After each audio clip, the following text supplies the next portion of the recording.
This regular City Council meeting of October 7th, 2024 is called to order. We will begin with a moment of prayer or reflection.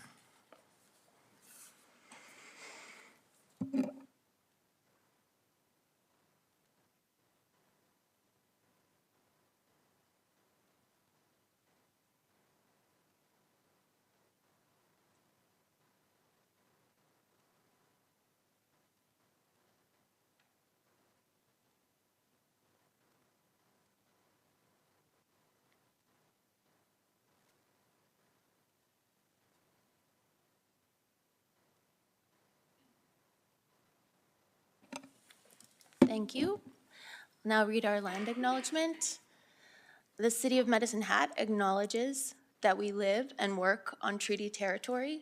The city pays respect to all Indigenous peoples and honors their past, present, and future.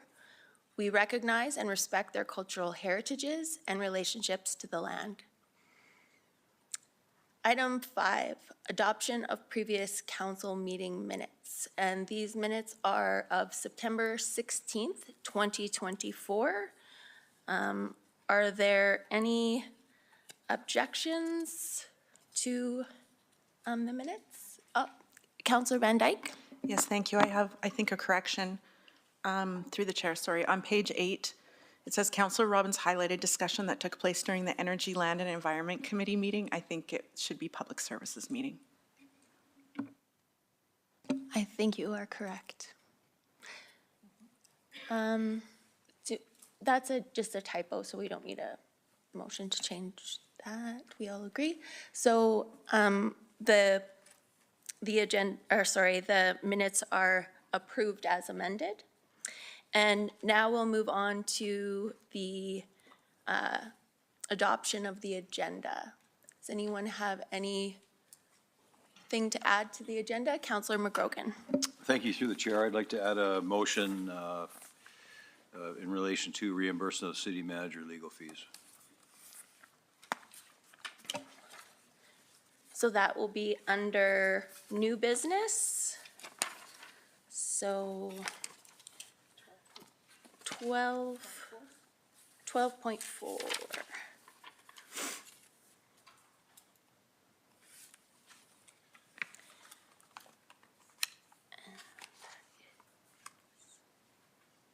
And so I have you, Councillor Van Dyke, but we'll need a seconder and a vote.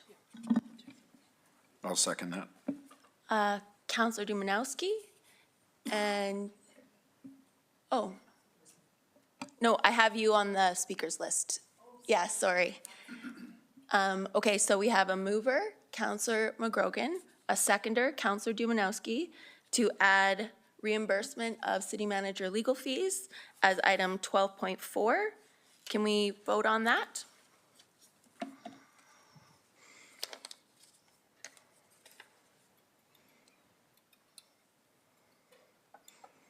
Mayor Clark, I vote yes. Thank you. And that's unanimous. Councillor Sharps? Thank you, Mayor Clark. I also have an addition to the agenda, and that will be a motion to discuss the city manager compensation.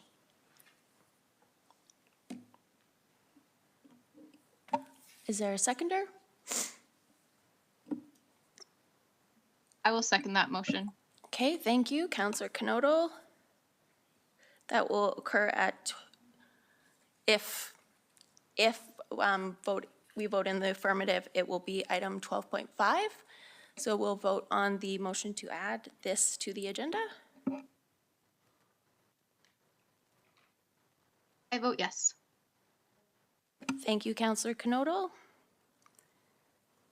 Oh, we didn't get to see the vote on that one. Did it pass? Oh, was it? Okay, yeah. So that passes, and we will add city manager remuneration, is that? No. As item 12.5. And since we have adopted the amendments, are there any other amendments? Okay, so we will adopt the agenda for the October 7th, 2024 regular city council meeting as amended. Are there any councillor announcements? Councillor Robbins. Yes, thank you, and through the chair, I just wanted to congratulate one of our councillors sitting around the table. There is an elected officials education program in the province that also provides education to elected officials on a number of different topics, city finance, Municipalities 101. There's 7 courses altogether that are all included in a municipal elected leader certificate, and these are offered by the elected officials education program throughout the year. They do take many hours to complete. They're not, a 2-hour session. It does take many hours to complete them. And Councillor Sharps completed her municipal elected leaders certificate, so I just wanted to congratulate her on her graduation and the work that she put in to make that happen. Thanks. Okay, so now we move on to the consent agenda. Is there anything that anyone would like to pull out of the consent agenda? Okay, can I get a motion then? I'll make a motion to accept the consent agenda. Sorry. No, it's all good. I'll second that motion. Thank you, and we'll vote. I vote yes. Thank you, Councillor Knodel, and that's unanimous. We now have a public hearing. So I will I guess the city manager can provide an introduction, and then I will call the public hearing to order. Thank you, through the chair. This is a public hearing on land use bylaw 4826 to rezone 965, 969 2nd Street Southeast. And I will call upon Manager Sisson to come and do his presentation. Well, I will call the public hearing to order, and the first order of business will be for administration to provide an introduction, and then we'll have an opportunity to ask questions. Go ahead.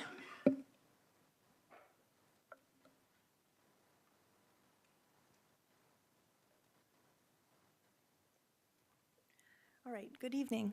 I'm Rebecca Arabsky, a planner with Planning and Development Services. I'll be presenting bylaw number 4826 to rezone 965, 969 2nd Street Southeast from low-density residential district to medium-density residential district. So on screen is a brief presentation overview.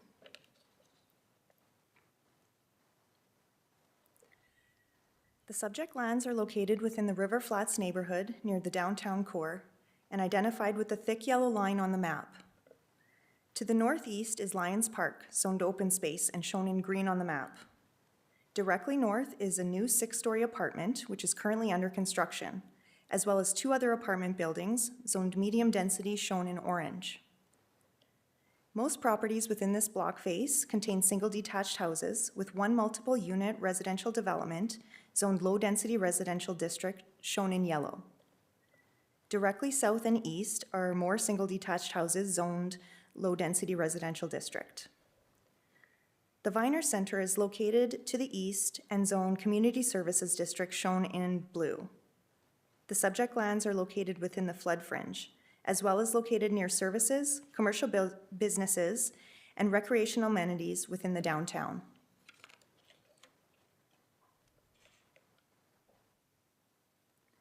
The land use bylaw amendment is for rezoning the subject lands from low-density residential district to medium-density residential district. The intent of the rezoning is to accommodate a future medium-density residential use on site. The subject lands previously had a semi-detached residential development of 2 units, but a building permit for demolition was issued in March of 2016. Currently, the site is vacant, apart from a small shed at the rear of the property. A technical coordinating committee circulation was conducted for review and comments on the proposed rezoning. No technical concerns were raised at this stage that would suggest the rezoning to medium density is unsuitable. Rezoning the site to medium-density residential district is supported by Council's Strategic Plan Priority Number 1.9 and will facilitate an incremental increase from low to medium density.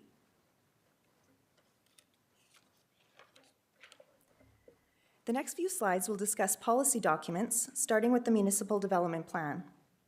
The subject lands are located within the city center sector and further located on the edge of lands identified as urban core typology.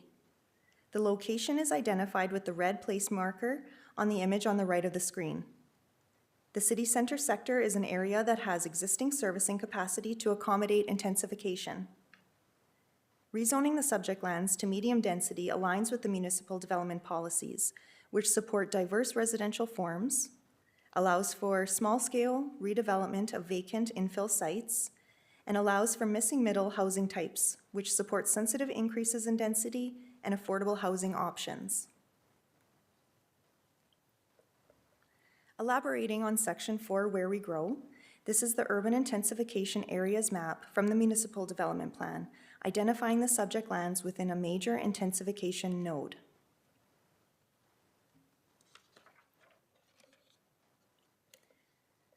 So continuing on with the policy context, the subject lands are located within the River Flats Area Redevelopment Plan. The vision and principles of the plan encourage housing diversity. The subject lands are located within the primarily single-dwelling area land use concept of the plan, which supports sensitively integrated residential intensification through the development of multi-unit built forms. There is a restrictive policy within this section that states not more than one triplex or quadplex shall be allowed on one side of a specific city block and shall not be directly across from one another. As mentioned earlier, there is a multiple unit residential development of 3 units on the west side of the subject lands.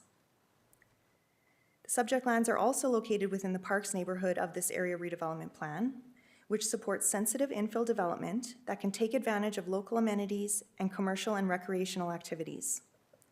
Additionally, the lands are located within the density intensification area, which supports increased density. Rezoning the subject lands to medium-density residential district is substantially consistent with the River Flats Area Redevelopment Plan. The residential infill design guidelines of the plan will be incorporated into the development plans at the development permit stage. So moving along to the land use bylaw, the current zoning of low-density residential district allows a maximum of 2 dwelling units on site. Rezoning the subject lands to medium-density residential district allows for a residential development greater than 2 units while still maintaining sensitive intensification of the site. The proposed rezoning complies with the purpose statement of the district within the land use bylaw. So now we'll move along through some site photos.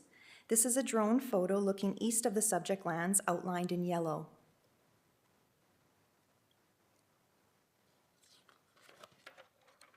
This is a view looking north. This view is looking south. And finally, this view is looking west. It is recommended through the Municipal Planning Commission that City Council approves bylaw number 4826, a land use bylaw amendment to rezone 965, 969 2nd Street Southeast from low-density residential district to medium-density residential district. Thank you. Are there any questions? Councilor Dumanowski. Thank you, through the chair. Question. I'm going to ask you to clarify. So you had indicated in your presentation that the medium density designation gives provision for the likes of a triplex or fourplex. You had initially stated that there can only be one in a park or in a block facing another block with an existing triplex or fourplex, and then you later on in your presentation you indicated that this amendment would permit for multiple family dwelling, which contradicted your first statement, at least how I heard it. So can you clarify that for me, please?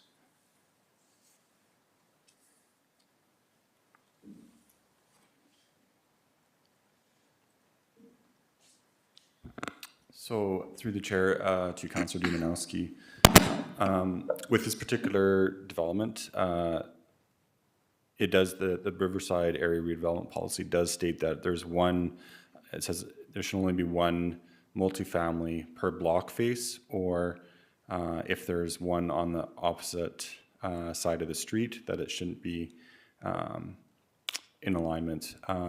So in this case, we have a situation where we have some higher level policy that says we're looking to support intensification, and we also have some policy within the River Flats ARP that says we want to support minor increases in intensification, but there's also a conflicting policy, as you mentioned, that says there should only be one multifamily per block face. So that's where we are sitting at, and based on our review of the full policies of both plans, the MDP and the ARP, that's where we're still recommending that for approval, but that is up to council to determine which policy they would think is a greater importance. Yeah, I'll save opinions for later, but thank you for answering that question. Supplementary, there was an indication that obviously we're looking at land zone change. There was indication though in the presentation about compliance with design consistent with the redevelopment plan, I believe it stated, but that would happen at the development permit stage. Did I hear that correctly?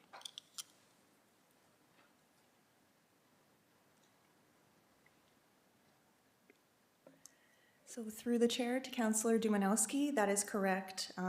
Those design guidelines would be incorporated at the development permit stage. Okay, and if I can, the only reason I asked that, or would you, Your Worship, would you rather me state those comments later?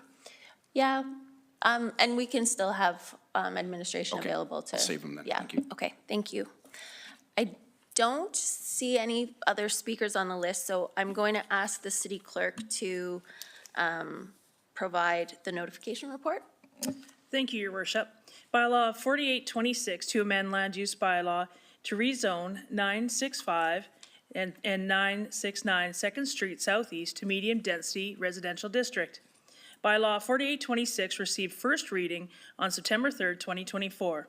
Public notice of the subject bylaw is published in the Medicine Hat News on Saturday, September 21st, 2024, and Saturday, September 28th, 2024. A notification letter was mailed to 32 adjacent abutting property owners on September 4th, 2024. No written submissions were received. Thank you. I will now ask if there is any member of the public who would like to speak for or against this bylaw to come down to the podium and state and spell your first and last name, and whether you will be speaking in favor of or against the bylaw. For a second time, if there's any member of the public who wishes to speak, please come to the podium and state your first and last name, spelling it, and whether you are for or against the bylaw. Hello. Hello again, Madam Mayor, members of council. Councillor Dumanowski, I really want a place to live of my own. And I don't know the reasons for the difference in policy, but until someone tells me otherwise, the idea of not having two fourplexes face each other sounds entirely aesthetic. And giving more people more of a place to live is good for the community. It broadens the tax bases. It gives you more of those taxpayers you nice people talk about every meeting. I love this development, and I can't say enough good about it, because not only does it provide more housing, it's in an area that I believe is close to amenities. Someone who is in their 50s or 60s could potentially walk or have a short travel on their assisted scooter to the Viner Center, the community center for people who are of that age. Anyone else, say someone in my age. Again, my two main questions are, where is the closest bus stop and where is the closest grocery store? I would love that to be amended to these development presentations as well, because again, if you're living in an area with a high density of people and there's a worry about traffic, someone who wants to go car-free could absolutely live in a place like that. I'm just gonna sign my name here, and please, please pass this. Thank you. I did not realize that there was a sign-in sheet there, so I guess we can just sign the sheet. Thank you. For a third and final time, if there is anyone in the gallery who wishes to speak for or against this bylaw, please come down to the podium. Okay. Seeing none, I will now declare the public hearing for bylaw 4829 closed at 6:51 p.m. So I'll move the council gives second reading to bylaw 4826. Second. Any discussion? Councillor Dumanowski.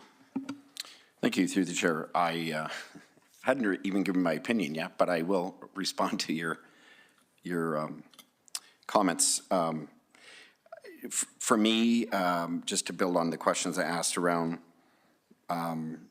the development of a multifamily residential, I'm not opposed to that. Clearly, we need more. My small argument is that whenever there's an opportunity to make an exception, it seems to be in the river flats. If this were attempted in other areas of the city, I would imagine there would be some challenge to that. I think I've been here long enough to give credence to that for sure. Having said that, my other question was around the appropriate overlay of the area redevelopment plan, that the development be aesthetically or historically similar or compatible is important to me. One of the things I've also seen over the years is exceptionality being given to developments in the river flats, because the overlay is not mandatory. It's at the discretion of planning. Clearly not telling planning what to do, but the relevance of that plan over the years has seemed to wane, and or people who are coming in and out of that department pay less attention, and I'm being a little bit critical, less attention or homage to that plan that was painstakingly developed to ensure that as each development or redevelopment occurred in the river flats, that it would be consistent with those overlays. And so for me, I'm not in opposition of development, and I think the river flats is a great area, and it is slowly over time becoming a newly developed and historically relevant developed area of the city, and I want to see it continue as such. So for me, I will support the motion, but I am a little bit concerned that we, again, consistently make those, it's compatible, so I don't want to suggest that it's not compatible. The land use bylaw has been indicated, makes provision for that, but we are making these exceptionalities, it seems to me, regularly in the river flats in particular and other older areas of the city at the expense of new development, period. And I've said that before, and I said it again.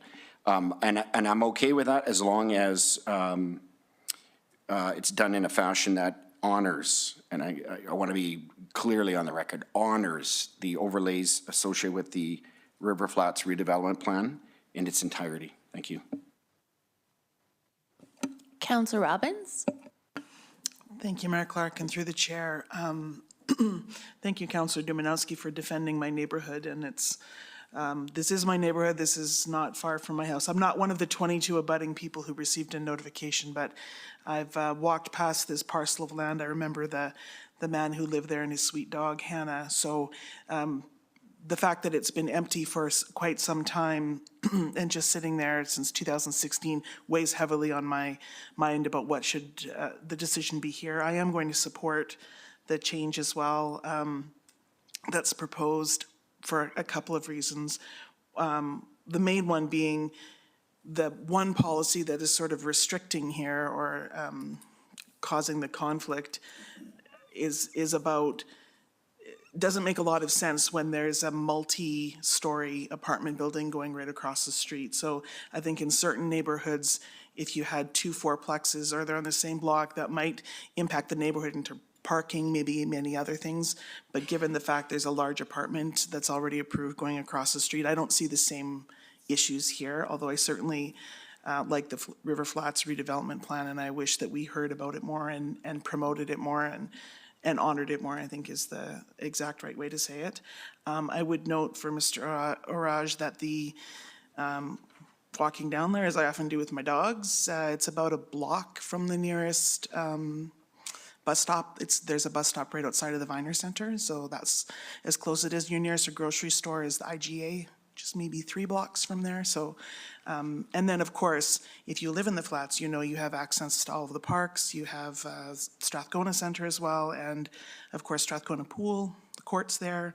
It's a wonderful neighborhood to live in, and any family that moved into a development there would be very happy with their choice. It's a beautiful place to live. So I'm supporting this. I would like to honor always the plan and where they're in, policies are in conflict with each other. I have to take it back and look at the bigger picture. With the apartment across the street, I think it makes sense to agree with this bylaw amendment. So that will be my vote. Seeing no further speakers, we will vote on second reading of Land Use Bylaw 4826 to rezone. I vote yes. Thank you, Councillor Knodel. And that is unanimous. So I move the council gives third and final reading to bylaw 4826 to amend the land use bylaw. I will second that. Any speakers? Seeing none, we'll vote on third reading. I vote yes.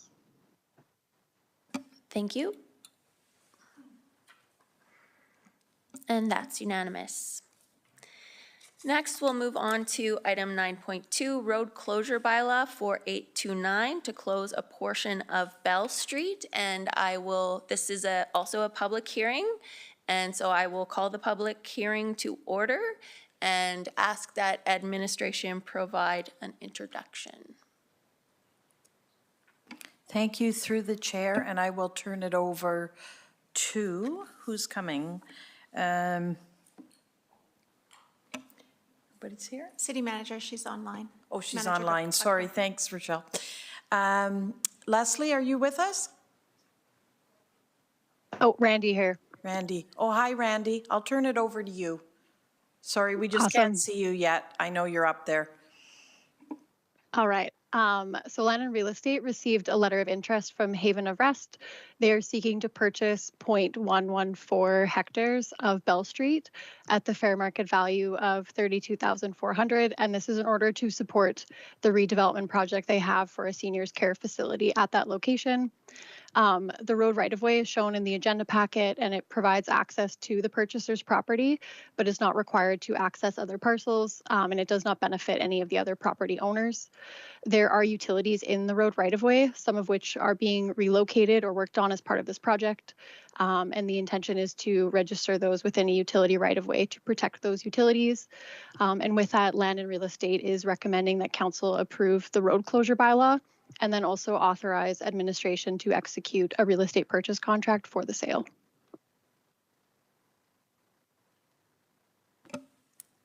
Okay, thank you. Any questions? Councillor Dumanowski.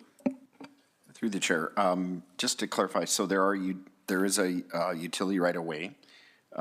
So once that area is sold off to the current owner or developer, are those utilities staying in place but now are within a utility right-of-way that the city has access to? Or do those portions of utility become their burden, if you will, or their maintenance? If there's cost to move utilities, who bears that cost?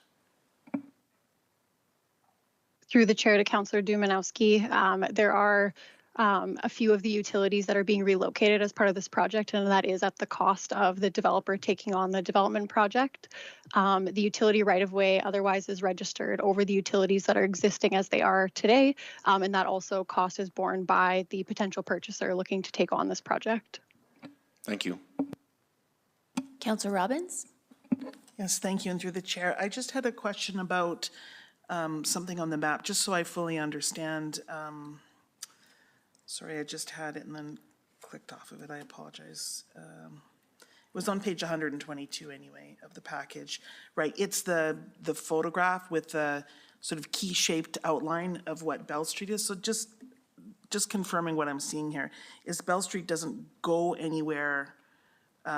If you come off Viscount Avenue Southwest and you turn left, Bell Street doesn't continue to another street. It's like sort of a half little street that goes to a parking lot, or it looks like unpaved maybe.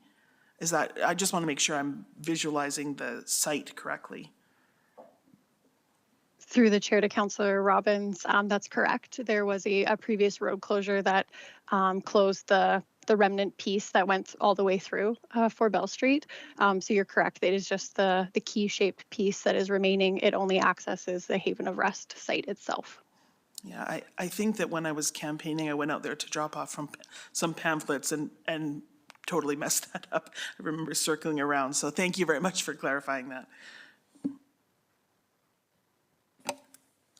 All right, seeing no further questions, I'm going to ask the city clerk, can you please provide the notification report? Thank you, Your Worship. Road closure bylaw 4829, proposed road closure and sale of portion Bell Street Southwest. Bylaw 4826 received first reading on September 16, 2024. Public notice of the subject bylaw was published in the Medicine Hat News on Saturday, September 21st, 2024, and Saturday, September 28th, 2024. No written submissions were received. Thank you. Is there anyone in the gallery who wishes to speak? Please come to the podium and state your name. Or you don't have to do that, you can just write it down. But I'd love to hear your name as well. For the record, and indicate if you are speaking for or against our bylaw. For a second time, if there's anyone who wants to speak, please come down to the podium. Third and final time, if there's anyone who wishes to speak, please come down to the podium and state whether you'll be speaking for or against. Seeing none, I will now declare the public hearing for bylaw 4829 closed at 7:03 p.m. So I move that council gives second reading to bylaw 4829. Second. Any speakers? Seeing none, we'll vote. I vote yes, Mayor Clark. Thank you. Thank you. That's unanimous. So I move that council gives third and final reading to bylaw 4829. I will second that. Seeing no speakers, we'll vote on the motion. I vote yes. Thank you.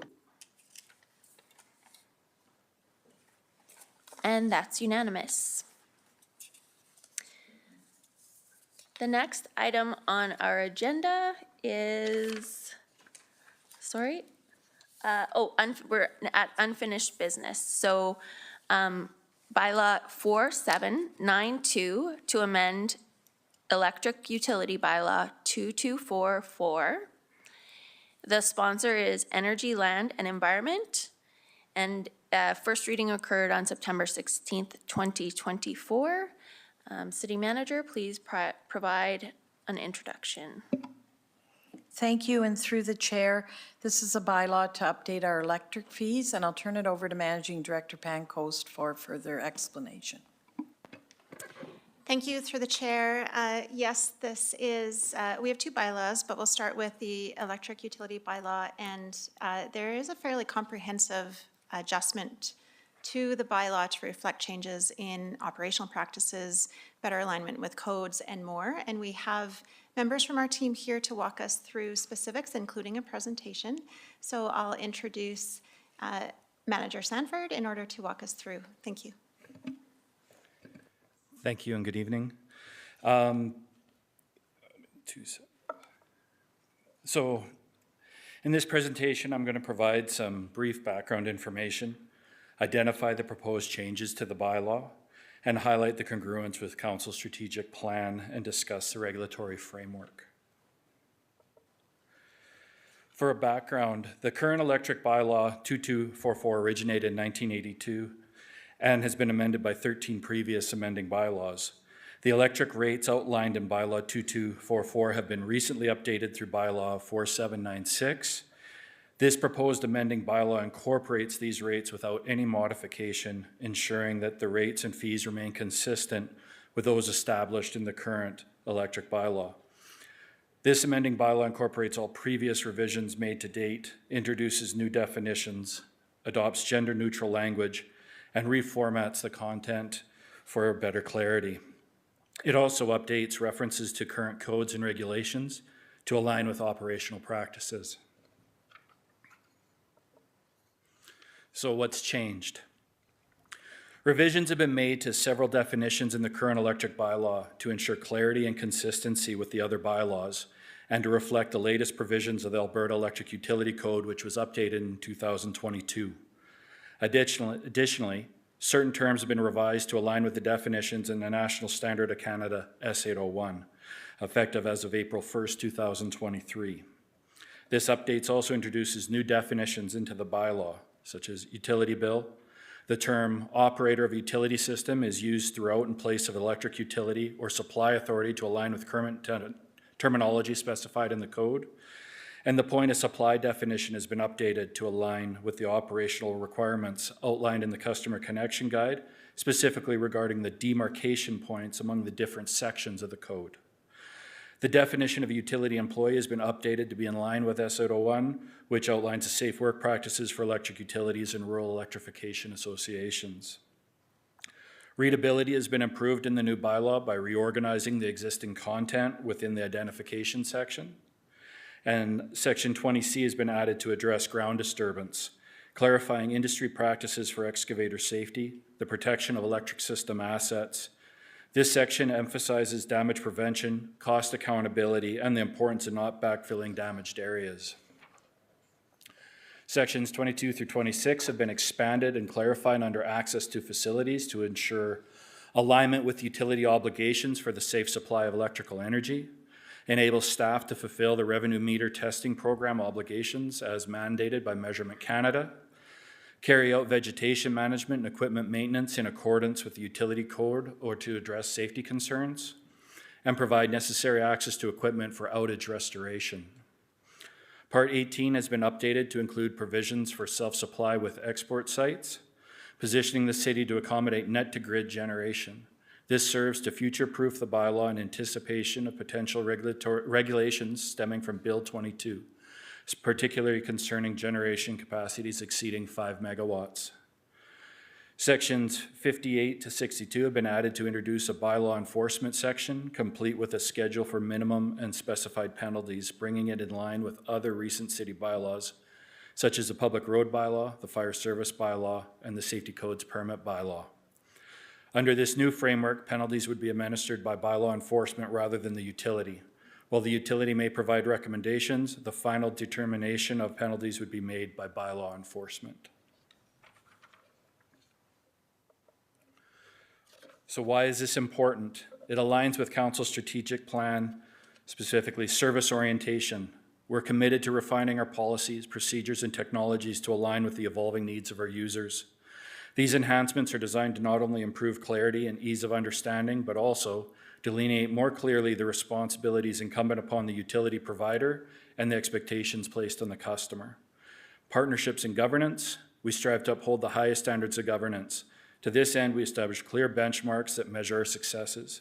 These benchmarks are crucial as they mirror the regulatory standards that shape the essential requirements for the utilities.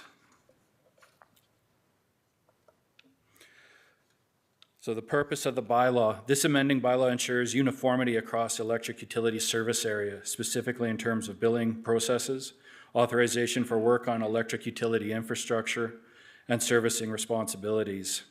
Updates to accurately represent our present corporate structure, utility operations. It is crafted to be consistent with the latest industry codes, standards, and regulations, such as the Alberta Electric Utility Code, the Alberta Safety Codes Council and Safety Codes Act, the Alberta Electric System Operator, the AUC, and National Standard CAN ULC S801.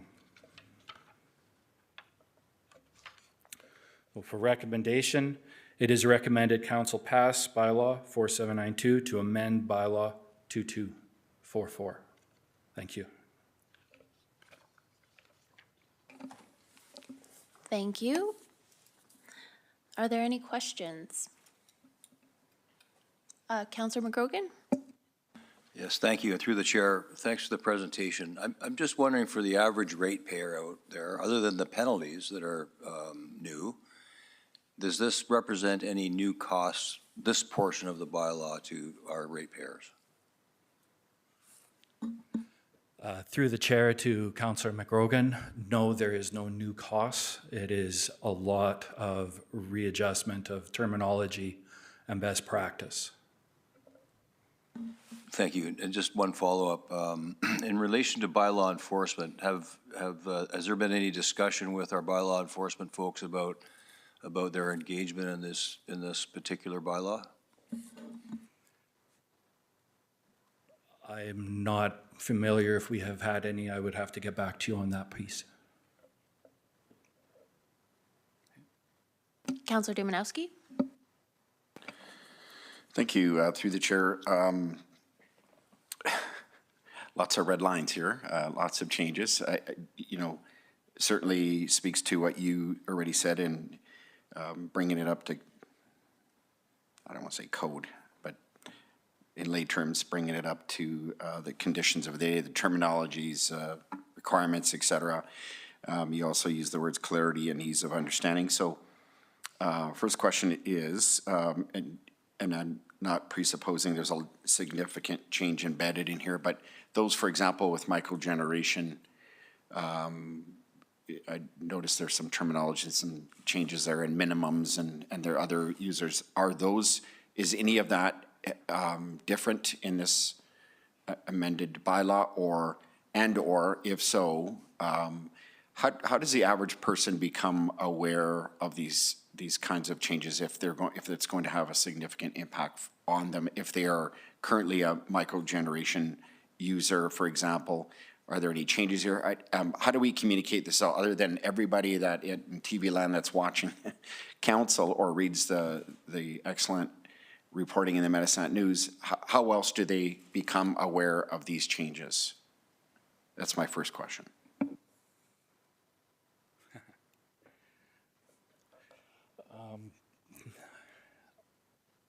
I think a lot of, through the chair to Councillor Dumanowski, I think a lot of the work around microgeneration is typically spearheaded by those industry experts.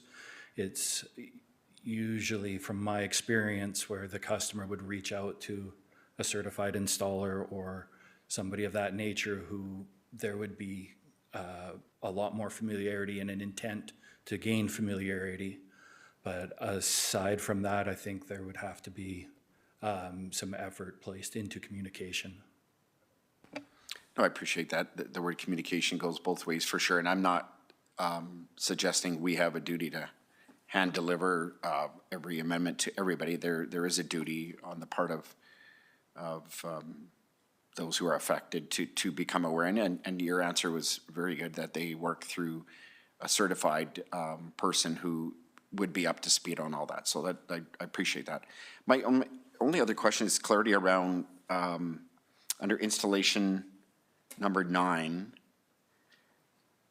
I'm reading it two different ways, and I'm wondering if that can be clarified. I guess I'm reading, so if there's an emergency situation on the electric utility, upon the request of the consumer, it just seems odd to me. If there's something, some kind of an emergency, it would likely be the city who would identify that, I'm imagining. So I'm trying to understand that, because it does say that the consumer will be on the hook for all the costs. So can someone clarify number 9 for me, please?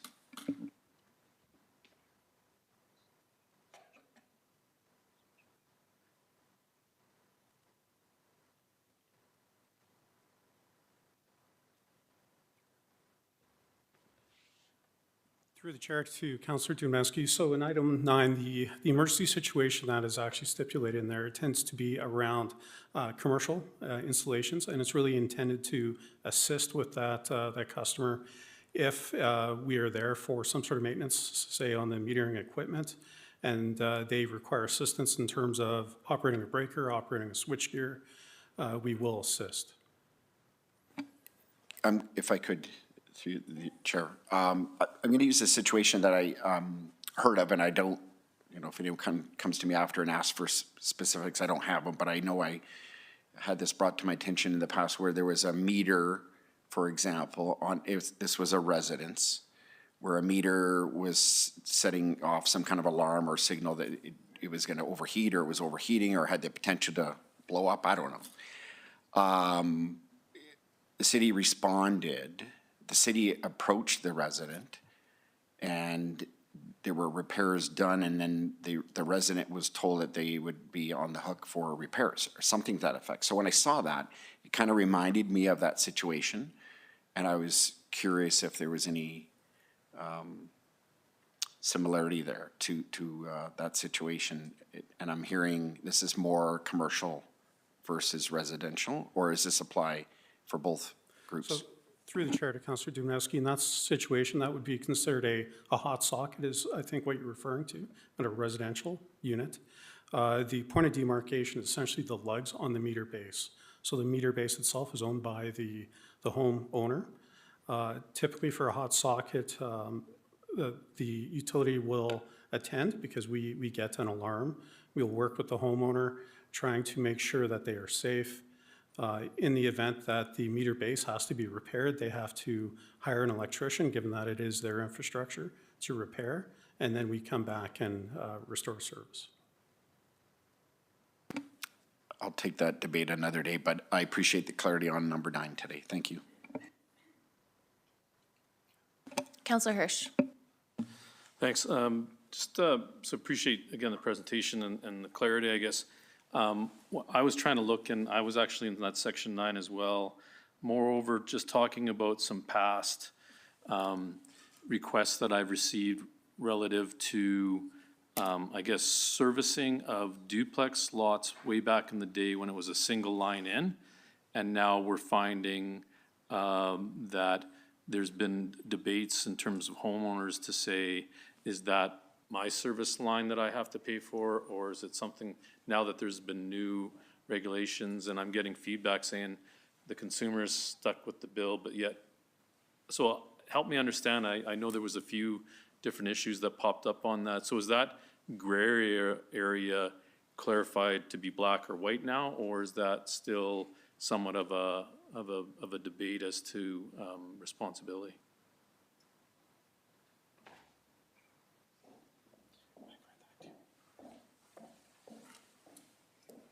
Chair to Councillor Hirsch. So the difference with multi-duplexes and multifamilies is you can have one land parcel and 2 units, or you can have 2 land parcels with individual units. So we only serve, in current times, 1 land parcel. So it depends on how that multifamily arrangement is geographically placed into how many services they can have and how we facilitate it. Stuff that was, say, done in the 80s, that's pre-existing, will likely only have 1 service, and then modifications, if they need changes in today's world for whatever their needs are, we have to take into consideration what is their land, who owns it, and then what is their unit, how their units are separated. And so I appreciate it.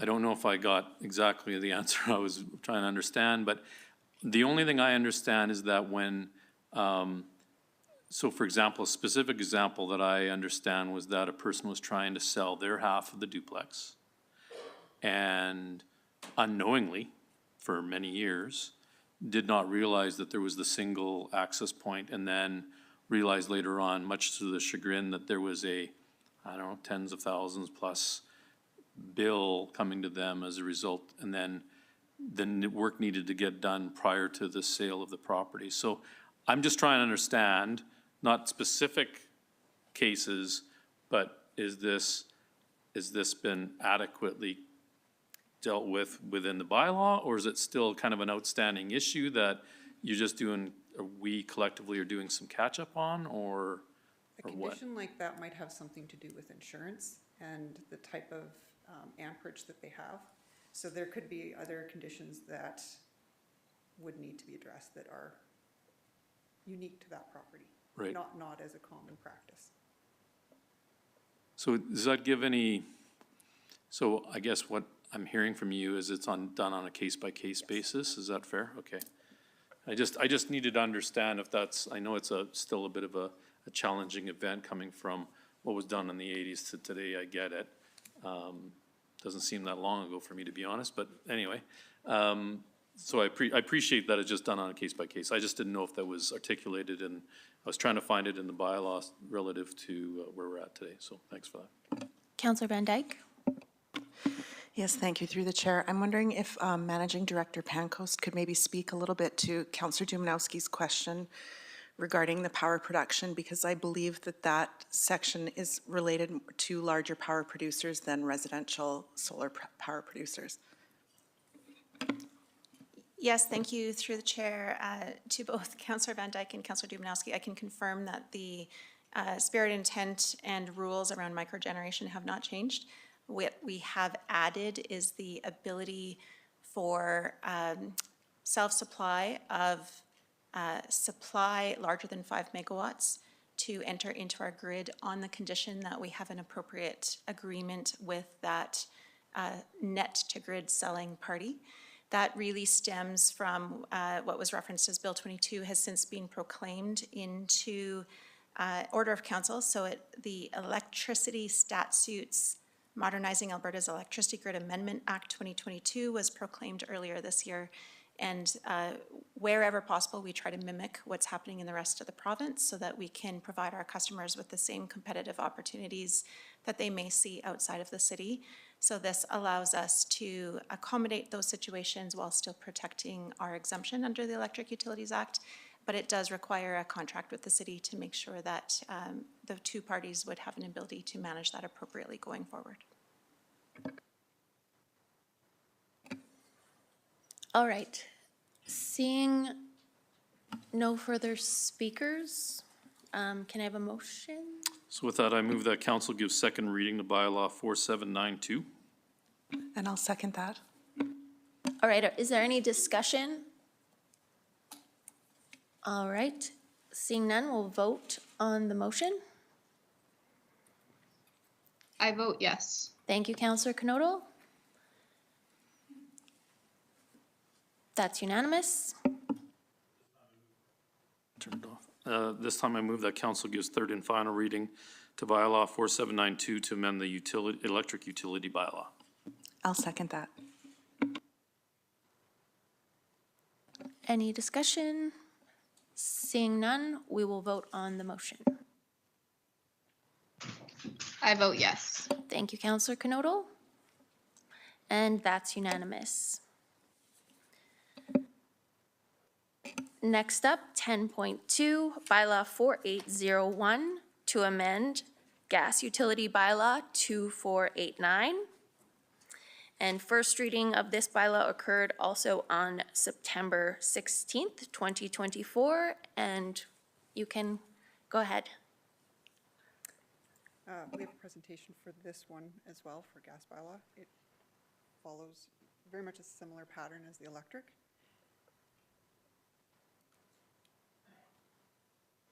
So we'll go through the background, the proposed changes, and the strategic plan and regulatory context, followed by the recommendation. gas bylaw was brought into effect in 1986. We've amended it 6 previous times. This time, we are not changing any rates or fees that are in the current bylaw. This bylaw only, or amendment only, touches on switching to gender neutral language, reflecting current code, regulations, and operational practices. What we have changed are added and updated our definitions. We've improved our readability through restructuring the content. In the old bylaw, we have a Schedule C, which was reorganized and incorporated into this bylaw to enhance readability. We've added procedural standards for ground disturbance and follows the current code of practice.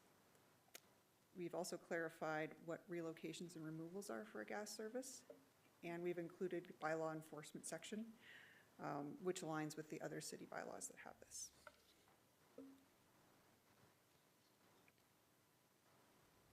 Why this is important to us is it aligns with the service orientation and by improving readability, and it better describes the accountabilities for both the utility and the customer so they can clearly understand it.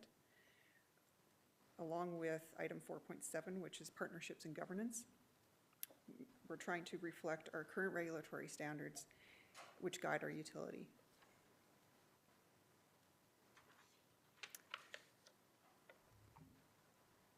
This bylaw we need for our legal and regulatory context.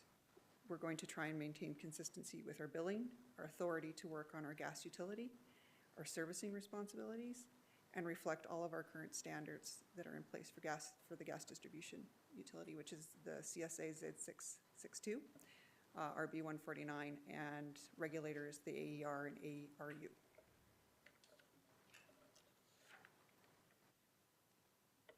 So we're recommending that the administrative committee so we're recommending the administrative committee and an energy and land environment committee that council pass this bylaw 4801 to amend bylaw 2489. Any questions? Councillor Robbins. Thank you, and through the chair. I just wanted to confirm something in the briefing note. If it was in the presentation, I missed it, I apologize. I'm looking at the briefing note and it says the rates and fees set out in Schedules A and B of bylaw 2489 remain unchanged by this amending bylaw? That's correct. Okay, thank you for confirming that. Councillor Dumanowski. Your Worship, with the language that was discussed in the previous presentation around ease of understanding and clarity, I look at number 15 under ownership, page 235 of the report. At the end, it says whether it has become a fixture or a chattel reel by virtue of having been installed. I'm lost completely on what that means. So if it's about ease of understanding and clarity, I think either I need to enhance my vocabulary, which I clearly do, or that is some terminology that's used in the industry, or can you help me understand that, please? So through the chair to Councillor Dumanowski, what this is saying is if there is a meter or a regulator on your gas service, however that got installed at whatever time, that it belongs to the gas utility as a method of controlling the pressure and the measurement. It is very uncommon that you would see, you wouldn't see a meter that was installed by someone else, but if you were going to say, go to somewhere from the 1960s and they have a collection of regulators and pressure relieving instruments, who owns that and who needs to maintain it? We don't want to get into an argument with a customer. We just want everyone to be safe. So if it's pressure regulating or pressure relieving in conjunction with metering, then the gas utility is going to take ownership of that and make sure that it's functioning in the way that meets codes and regulations. So through the chair, you said that you added clarity, but the terminology still, I've in 23 years, I've never heard those terms. And you've clarified it, but if I had to repeat what you said, I probably wouldn't be able to do that either. So it's small, and I'm not sure if I only caught one area, but to me, that's not ease and clarity. That's not ease of understanding and clarity. That's just my opinion. Councillor Hirsch. Well, just to clarify, so part of this bylaw is actually meant from a legal perspective as well, and a chattel essentially is considered an asset, and same thing as a fixture. So what we're, or I guess the city's trying to do is, as per your comment, ensure that if that was installed by someone else or something, that whole line is considered the property of the city of Missinat. So a chattel basically is, I guess, more of a legal term, but I call it maybe- chattel, if I. City Solicitor Bullock. Perhaps, yes. Sure, through the chair, so a fixture would be something that is affixed to the property. It's attached to the property. A chattel, just a regular chattel would not be. I think that's the difference between the two. So did that provide sufficient clarity for your question? Your worship, it does, but I'm not sure. Again, it's kind of like the words force majeure. You learn all these terminologies over the time and they fit, they're the words that you have to use. I learned something today, apparently. Thank you. Did you have your hand up? I have Councillor Robbins. No, I did, yeah. Okay, Councillor Hirsch. That's all good. So it's funny, I actually wanted just, we had this go through committee, and I never did it during the electrical one review as well. But I just wanted to thank everyone that contributed to a heavy readjustment of the bylaws. So there's been a lot of work being done to get a gender neutral, all the stuff that you indicate here. So I appreciate the efforts on both bylaws. But again, I do understand Councillor Dumanowski's point on kind of making it as plain language as you can without making sure that we've got some legal positions that we're taking on things so that people have a crystallized understanding of who owns what. So anyway, balancing that line, I guess. So thanks for that. Appreciate it. Councillor Robbins? Yes, thank you. And through the chair, many years ago, I'm pretty sure I learned chattel reel in law school. I don't suppose other people would use it in regular life, and I haven't used it since that class when I wrote my last exam either. So I wonder if there might be some benefit or thought, or maybe in this one it's not as critical, because if you're, I don't know, and maybe it's not as critical to include that in a definition. Like, we have a definition section. It would be pretty simple to add what a fixture is. City Solicitor Bullock just gave us a great definition of it. Chattel reel is like something that's attached, but you could also detach it, is basically what it would be. You can remove it, but you shouldn't if it's a pressure regulating device. So like the purpose of the section makes a lot of sense. I just wonder if it might help to add it to the definition, or how often that would be an issue for somebody who needs to know about this. If it's ever come up before. Anyway, I think I'm going to agree with it as it is, but I think that's something we could definitely consider in the future if we're using a legal phrase for a specific legal reason, which I think in this case you have to. I feel that from what I'm hearing from both of you, if there could be just a definition of a legal element to it, so it's a little bit clearer. But. Statement or? Yeah, I was just understanding that it's there for a particular reason, but I'm not going to make any application to amend the bylaw. Just, a statement for future thinking. Thank you. Seeing no further speakers, can I have a motion? So at this time, I move that council gives second reading to bylaw 4801. I'll second that. Okay. So does anyone have any discussion on this issue? Councillor Hirsch, your mic is on. Do you have, nope. Sorry, I'm just preloading my third reading, but. All right, seeing no discussion, we'll vote on the motion. Councillor Knodel? I vote yes. Thank you. Thank you. That's unanimous. So this time I move that council gives third and final reading to bylaw 4801 to amend the gas utility bylaw. I'll second that. Seeing no speakers, Councillor Knodel, I will say often there's like the humans aren't on the screen, and it's just right now I can only see the speakers list. So if you do end up having a question, please just let me know verbally. I will do, thank you. Okay, thank you. So we are going to vote on third reading. I vote yes. And that's unanimous. All right, the next item on the agenda is jurisdictional scan of municipalities for disclosure of severance agreements and expense claims. I understand that this is coming from a motion made on May 6th that, I am looking at it here. It was Councillor Robbins, seconded by Councillor Sharps, that council directs administration to include other municipalities' practices regarding disclosure of severance agreements and expense claims in the environmental scan from Councillor McGrogan's previous motion. So there's only, I don't see anything about Councillor McGrogan's previous motion in here.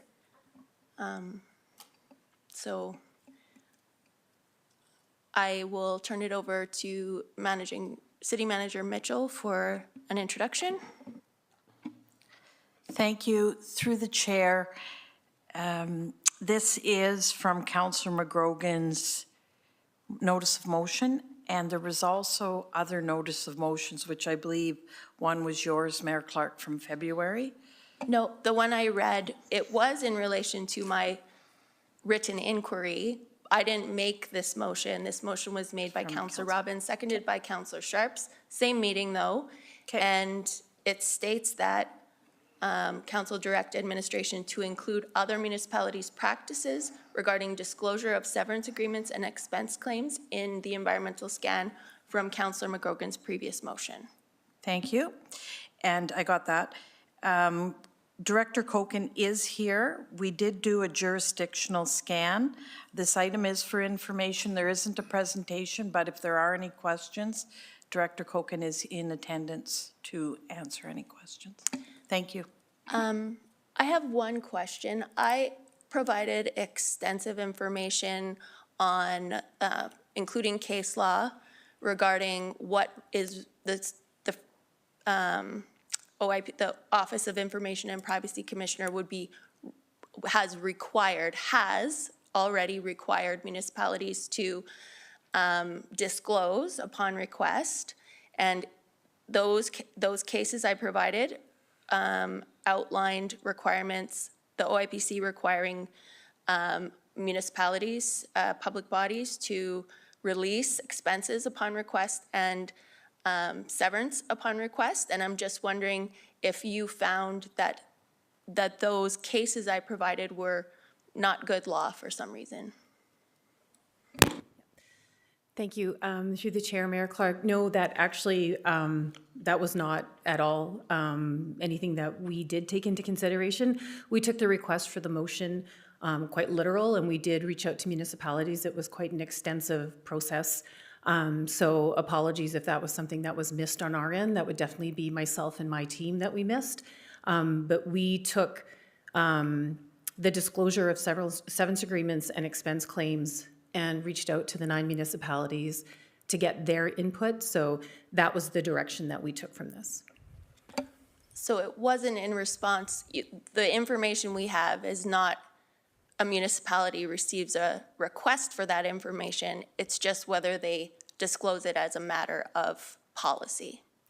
We, through the chair, Mayor Clark, we asked 3 questions of, does the municipality provide any details of severance agreements to the public? Does the municipality provide details of severance agreements to mayor council? And does the mayor sign and execute individual severance agreements? So we tried, the intent was to bring more of fulsome information back to council and yourself.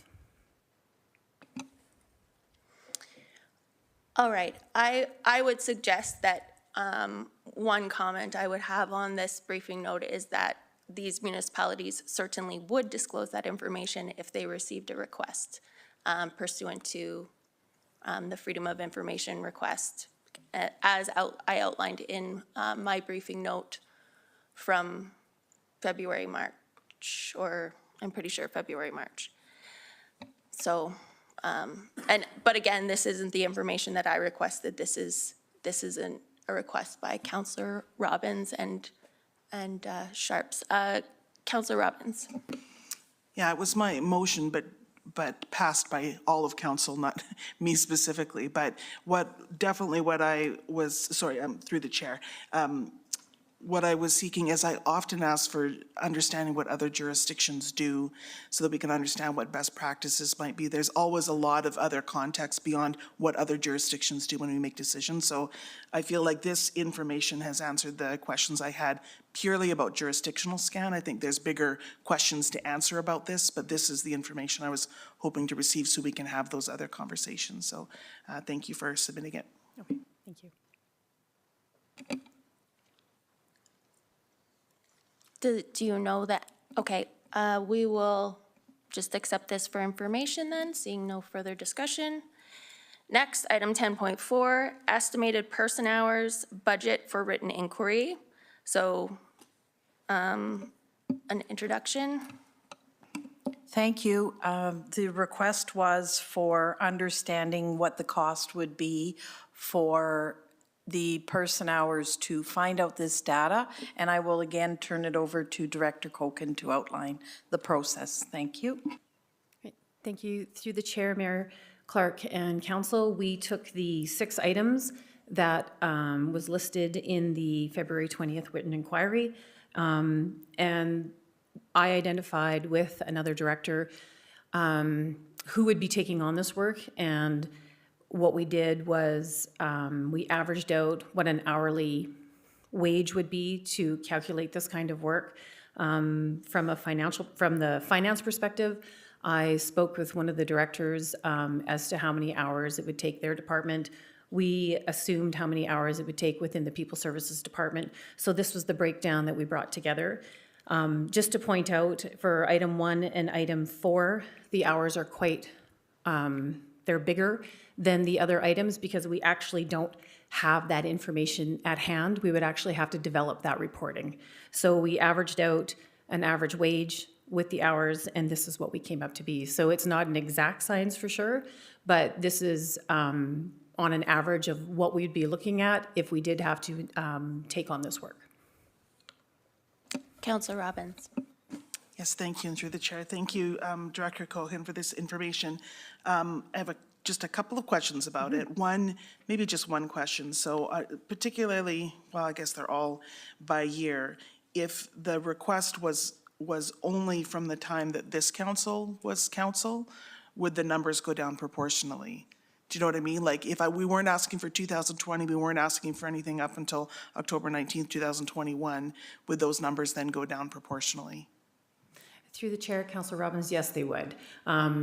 Just looking at this, if we had to only do it for 1 year, so for example, item 1 and item 4 would go down probably between 9 and 10 hours. Okay. Each individual item. Okay, thank you. And then the other question I had was just, and I know you've explained it, but you could just delve into it a little further. We have like an hourly rate. I'm guessing in that 12 hours, there's more than one person working on it and they have different rates, and that's why you've sort of merged their rates together and come up with an average. Is that what happened? Yes, through the chair, Councillor Robbins, that's exactly what we did.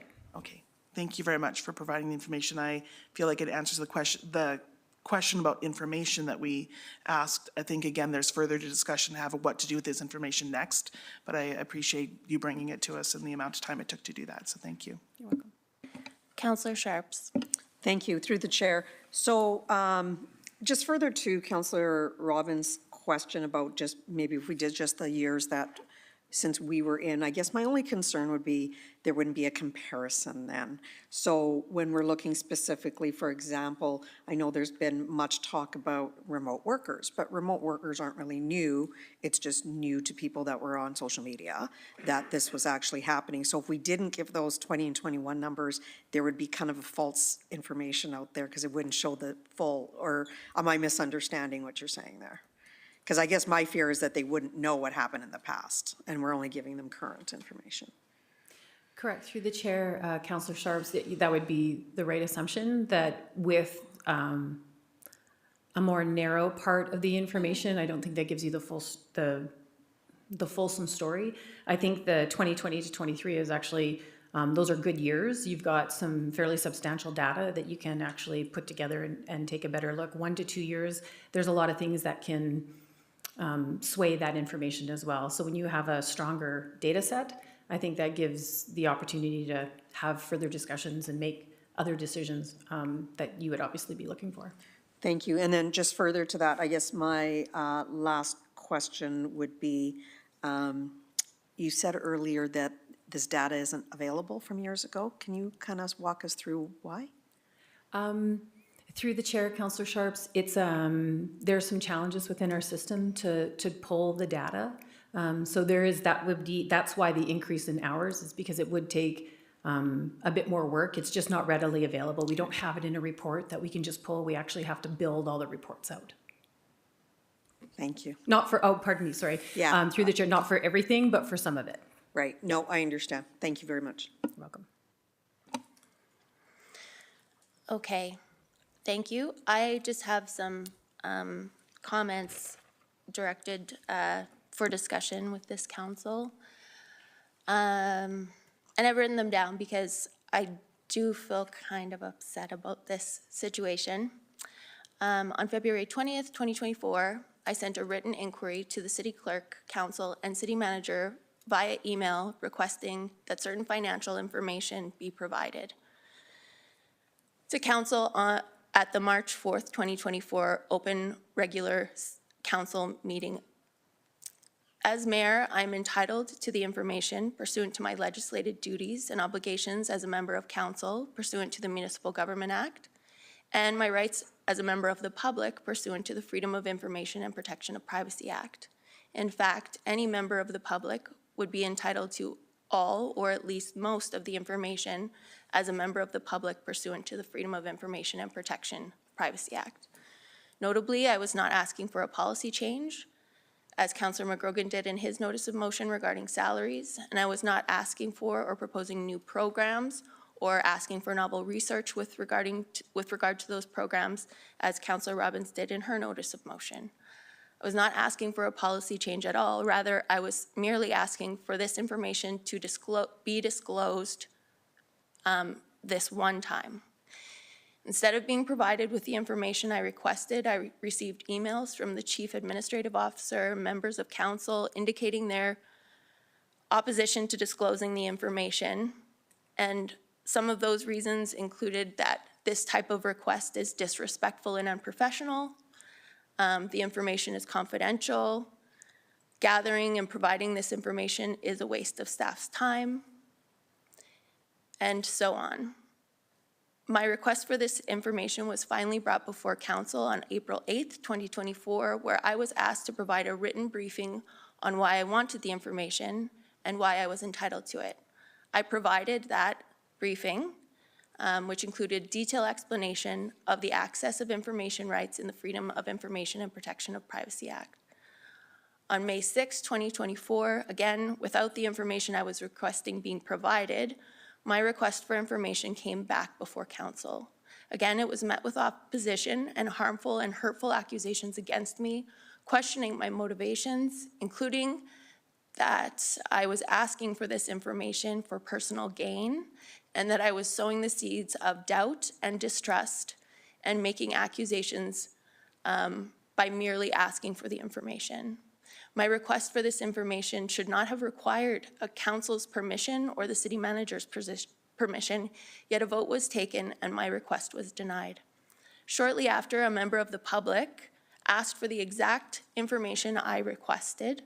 City administration made a request to disregard this member of the public's request for information, and on August 27th, 2024, the OIPC denied the city's request to disregard, saying that the public body has provided no submissions or evidence that the criteria of Section 55 are met for these access requests. It has merely incorporated by reference its previous submission for different access requests it sought to disregard. In one of the decisions, I found those submissions were inadequate to meet the public body's burden of proof those earlier submissions do not meet the required burden of proof to allow me to authorize the public body to disregard these 5 access requests under Section 55. On September 25th, 2024, the city advised this member of the public that the fee estimate for the information, the exact information I requested, would be $945. Now, on October 7th, 2024, weeks later, I am being told that for me to receive the information, the information I requested, it would cost almost $4,000 for the same 36 hours of work. I would also observe that the amount of work that went into preparing the 2 briefing notes in our package and the request to disregard likely exceeded the cost of simply providing the information, and likely by far. So this council has spent more money thwarting public access to information than simply providing the information. And in my view, that is not consistent with our strategic plan or basic values of democracy and good governance. So I hope to receive this information, but at the heart of it, if we're already providing this information to a member of the public, I'm not sure how there's $4,000 worth of work in addition to that to be done. So once again, I reiterate my request for this information, and given that 7 months has passed since my initial request, I would also like the same information for 2024. And those are my comments.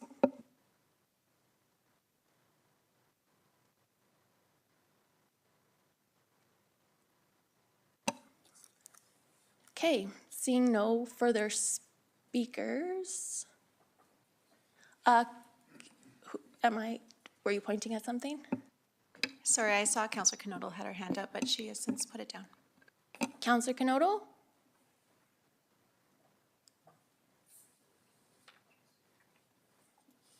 Okay. Councillor Knodel, can you hear us?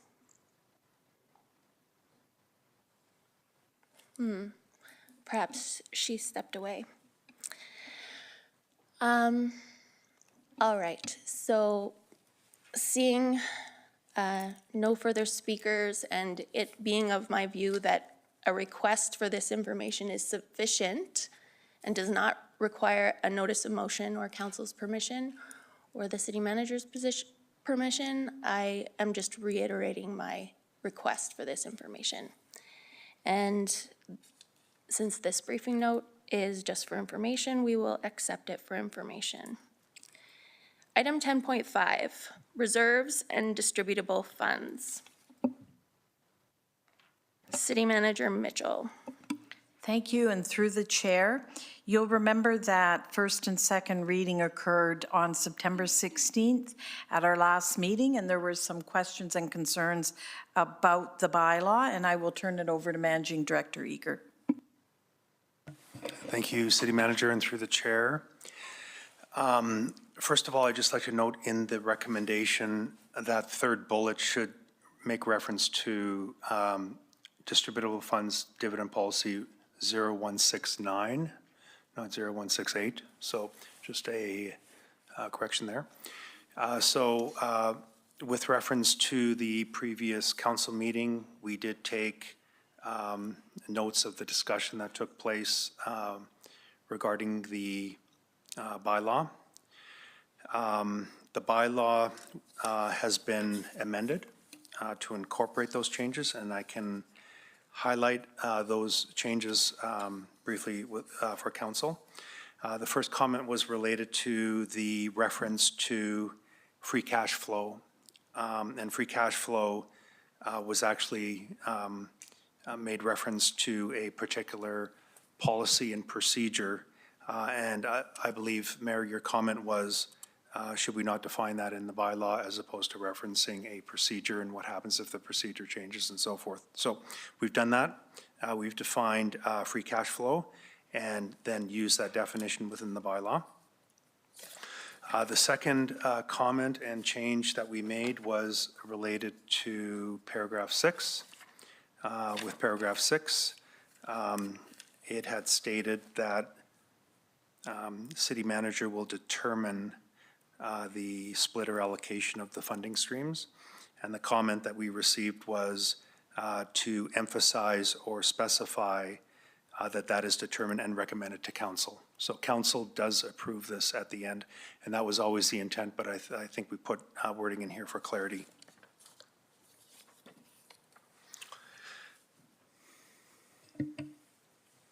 That's all? Your microphone is still on. These buttons are a little sticky. So are there any questions? I don't see any. So if I could get a motion? Just for clarity, this is a bit of a tricky one. There's the bylaw, and then there was also a policy associated with the bylaw. So we'll have to do both of those things. So item 3. Yes, okay. So Councillor Van Dyke. Yes, thank you. Sorry, I had a procedural question. I had not made any comments in the first and second reading because I thought the second reading would be coming to this meeting and I would make my comments then. I do have one comment. Is now the time to be making it, or should I wait until a motion has been put on the table? If it's a comment rather than a question, let's wait until the motion has been put on the table and then we can discuss it. Okay, thank you.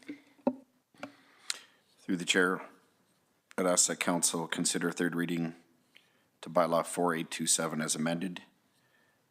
I'd ask that council approves the amendments to financial reserve policy 0168 as presented, and that council approves amendments to distributable funds dividend policy 0168 as presented. I'm just going to ask City Clerk if you're comfortable doing all three at once rather than giving third reading to the bylaw and then doing the policies after. I would recommend doing the bylaw separately because it is a bylaw and the others are policies.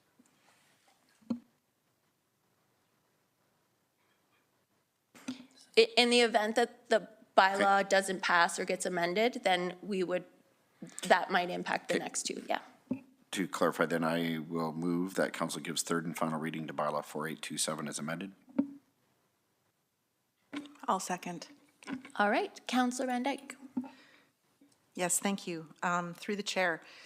So I've had concerns about designated reserves for these items ever since our first orientation and first budget process, when we were told that although we had over $200 million in abandonment and retirement obligations, that there were no dedicated funds or no dedicated fund for them. And that although we were experiencing record energy profits, none of those were being set aside for the inevitable energy transition. I think that the creation of these funds starts us down a prudent financial path, in addition to providing clarity to the public for the purpose of our reserves. And I think that regarding the endowment fund in particular, that refining the purpose and the name of the fund makes it much more understandable for everyone. I think most of us are familiar with how endowment funds work.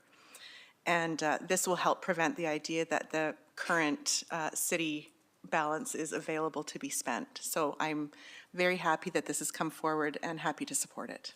Thank you. Councillor Hirsch. Thanks, Your Worship.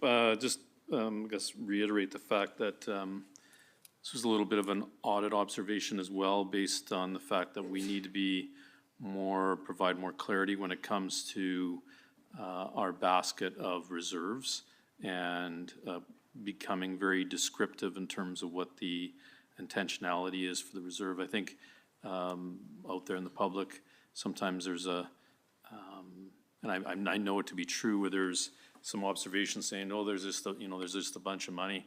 The reality is that those funds are earmarked for operations that are in the future, or quite frankly, are reserved for that. Think our abandonment for one. Think equipment reserve, that we need to put money towards assets that obviously decline with age and need to get replaced. So that's kind of the intentionality about creating reserves and the facilities therein.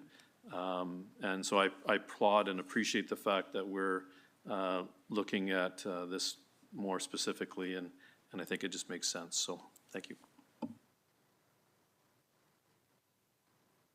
Seeing no further speakers, we'll vote on third and final reading of bylaw 4827. Councillor Knodel, how do you vote?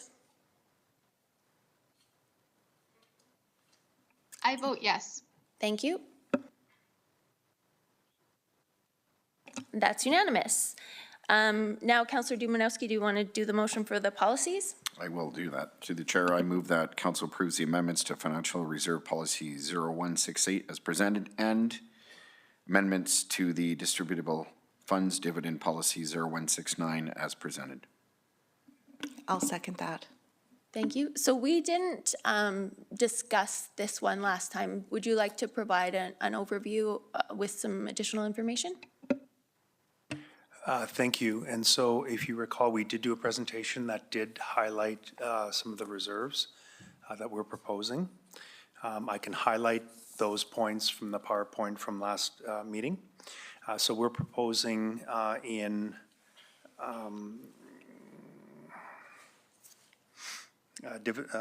policy number 0168, the creation of 2 new financial reserves. Those 2 financial reserves would be, firstly, the abandonment obligation reserve, and secondly, the energy transition reserve. Both of these reserves represent obligations that we will have in the future, and we find it prudent to put aside funds and earmark them for these purposes. The policy number 0169, which is the distributable funds dividend policy, this is intended to specify how we allocate any free cash flow coming from our business units and the order and allocation process that we would allocate them amongst all the reserves.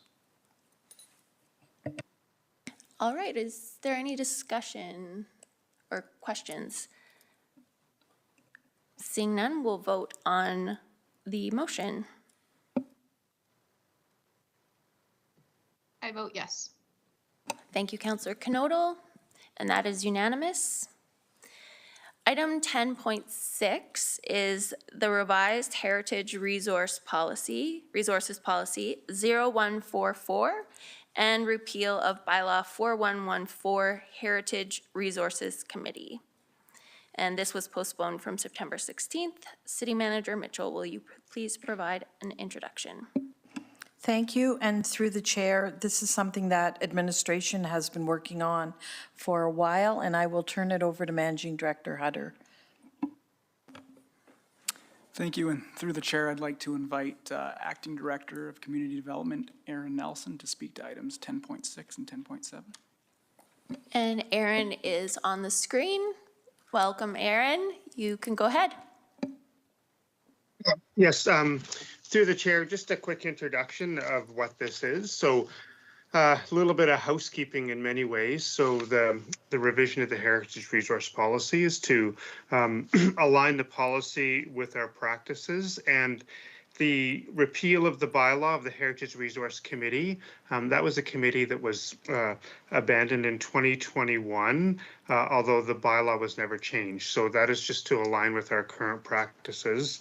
And just for council's awareness, we do have the Heritage Resource Working Group, which is a group of committed volunteers that works directly with administration on all matters pertaining to heritage. So I'm happy to entertain any questions if anybody has any questions on this.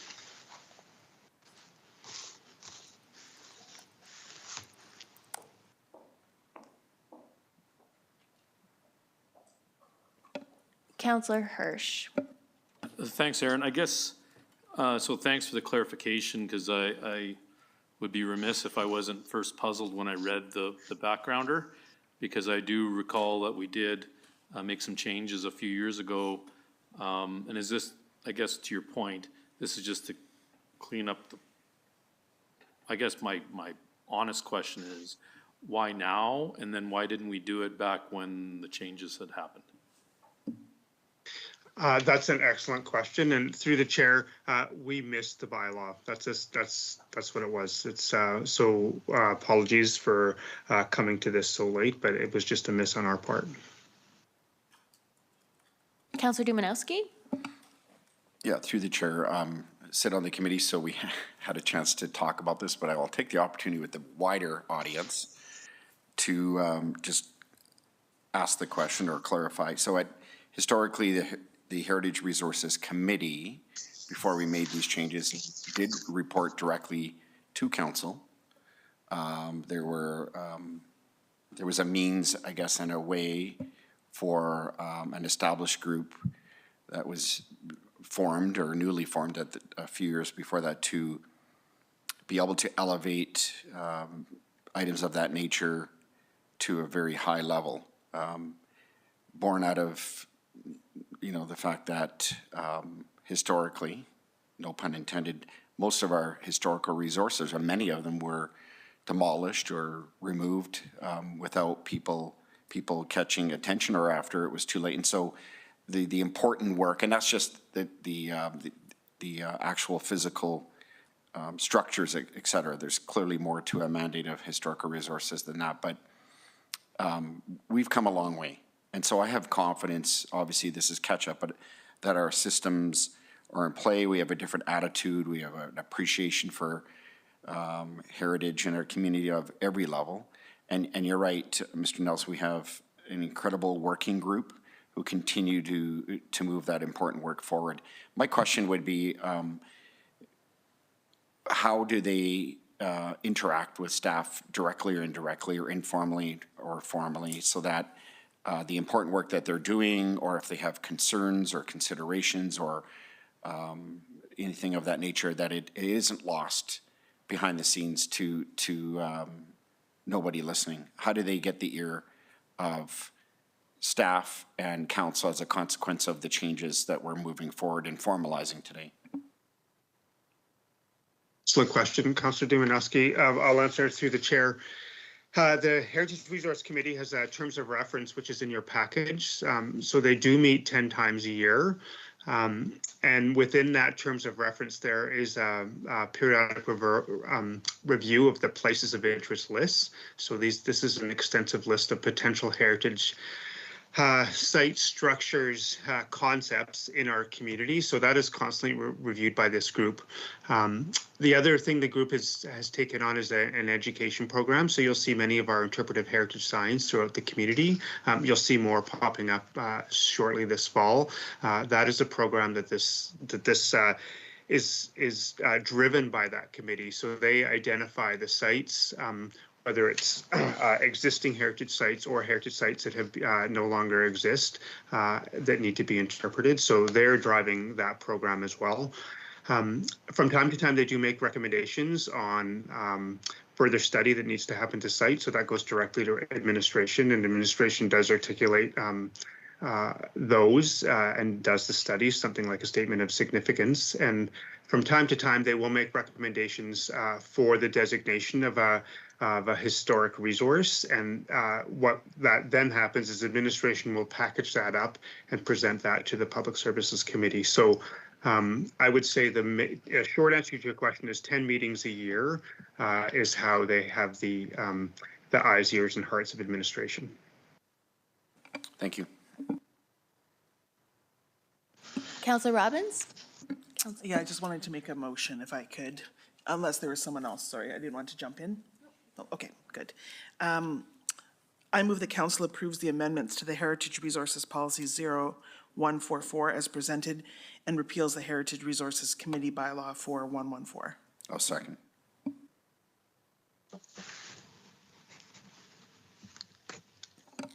Okay.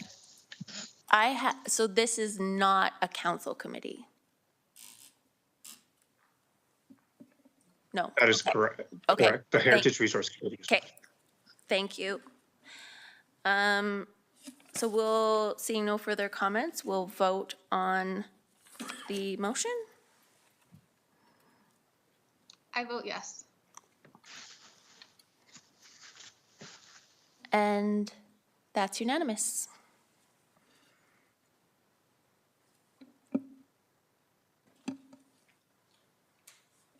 And we'll move on to item, Excuse me, Mayor Clark.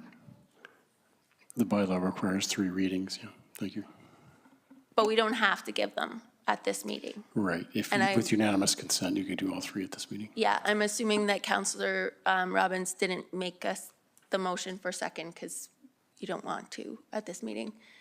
Generally speaking, first reading should be given, and then at a following meeting, second and third should be only in extraordinary circumstances that we give all 3 readings.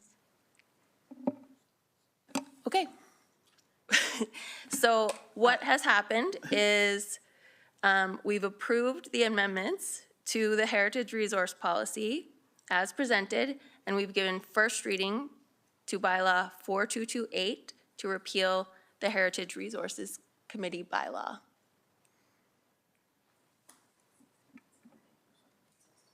Okay. Councillor Robbins, you seem perplexed. Yeah, I am, sorry. I'm just, of course, we get motions that were, and recommendations, which we can amend in any way we want. And so my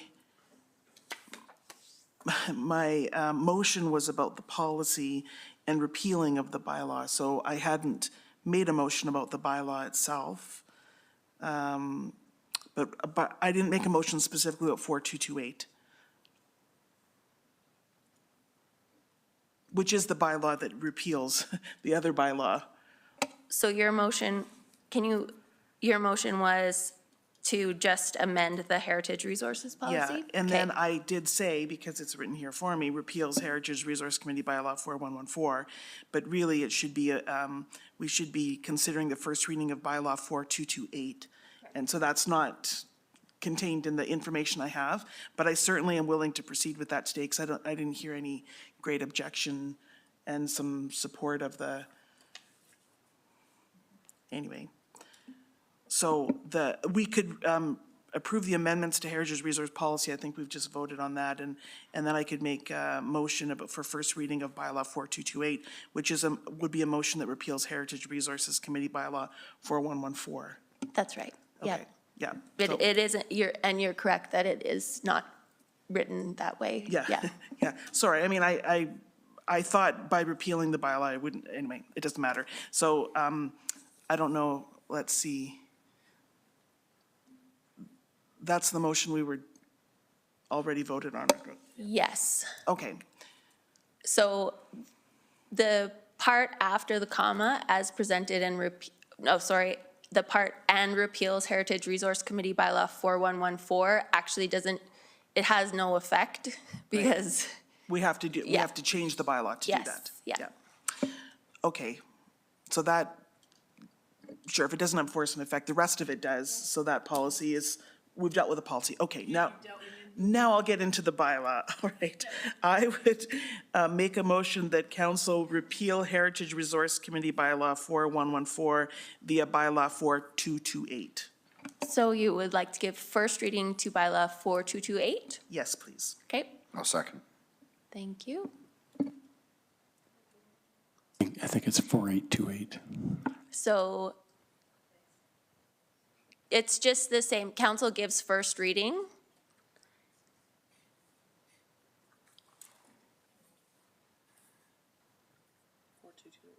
To bylaw 4228. And then that's the end of the sentence, or the motion. Excuse me, Mayor Clark. Yes. My package says 4828.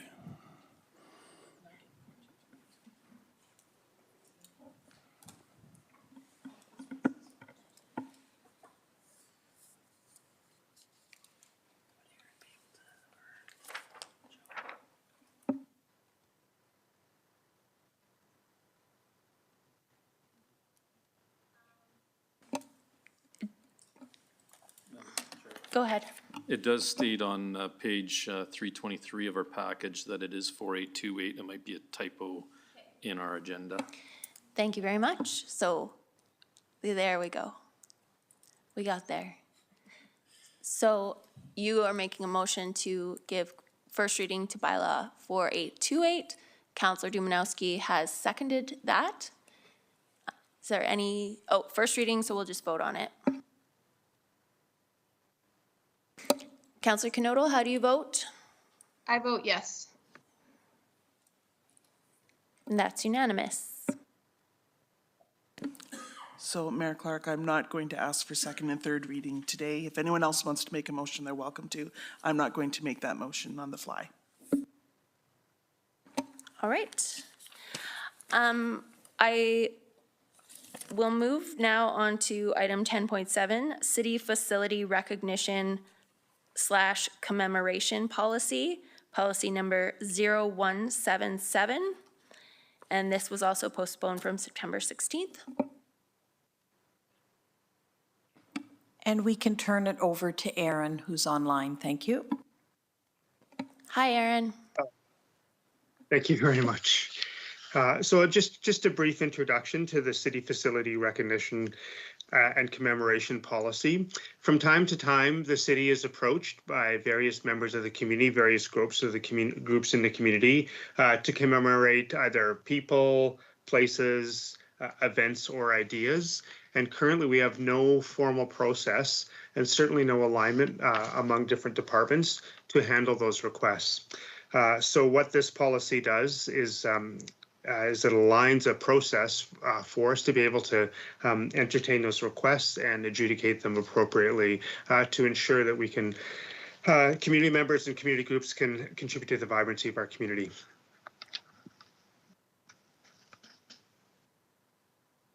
Okay. Any questions or comments? Seeing none. So this was, is this the naming committee? No, this is not the naming committee.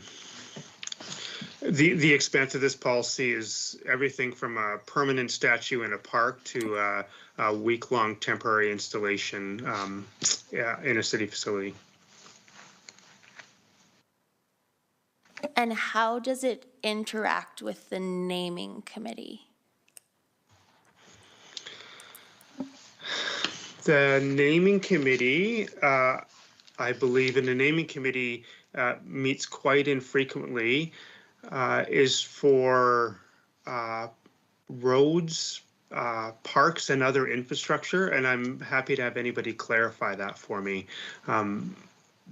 I know that committee does sit in the city clerk's office, so that's about as much as I know as the naming committee. I think this one, this policy, it hopes to be much more inclusive and expansive than the naming committee with a formal process. Sorry, I think that you're correct. I guess I'm just wondering if they could potentially be combined, because I think there's like there's limited direction for the naming committee as well. Councillor Hirsch. Thanks. To be honest, I'm a little bit puzzled for this policy. I guess it's obviously an attempt to clarify how we approach things, but I almost need kind of for examples. Would this policy affect, for example, any commemoration that the mayor would sign off on, doing it for decades? Is this relative to any potential celebratory events, or I'm thinking of a specific event in my mind, but would it be the raising of a particular flag? Is it a commemorative event that we want to try and highlight in our community? I kind of try to need some clarification or a box around this policy, if you can help me. Excellent. Through the chair and to Councillor Hirsch. Excellent question. So some of the themes that we've identified the commemoration could come in under is famous hatters who've made contributions to our community, Indigenous peoples or events that are important to the history of Medicine Hat, specific events that are important to Medicine Hat, historic events related to the establishment of Medicine Hat, Displays of historical specific activities and successes, maybe celebration of a community cause. So I could go on and on. I think the imagination of our community sets the parameters of what could come in. And also, Councillor Hirsch, what you did, many of those that you mentioned. So it is scattershot, the requests that come in, and we do not have a formal way to deal with those requests. So they're dealt with on an ad hoc basis. So I appreciate that. I guess I'm just a little bit concerned I am concerned in regards to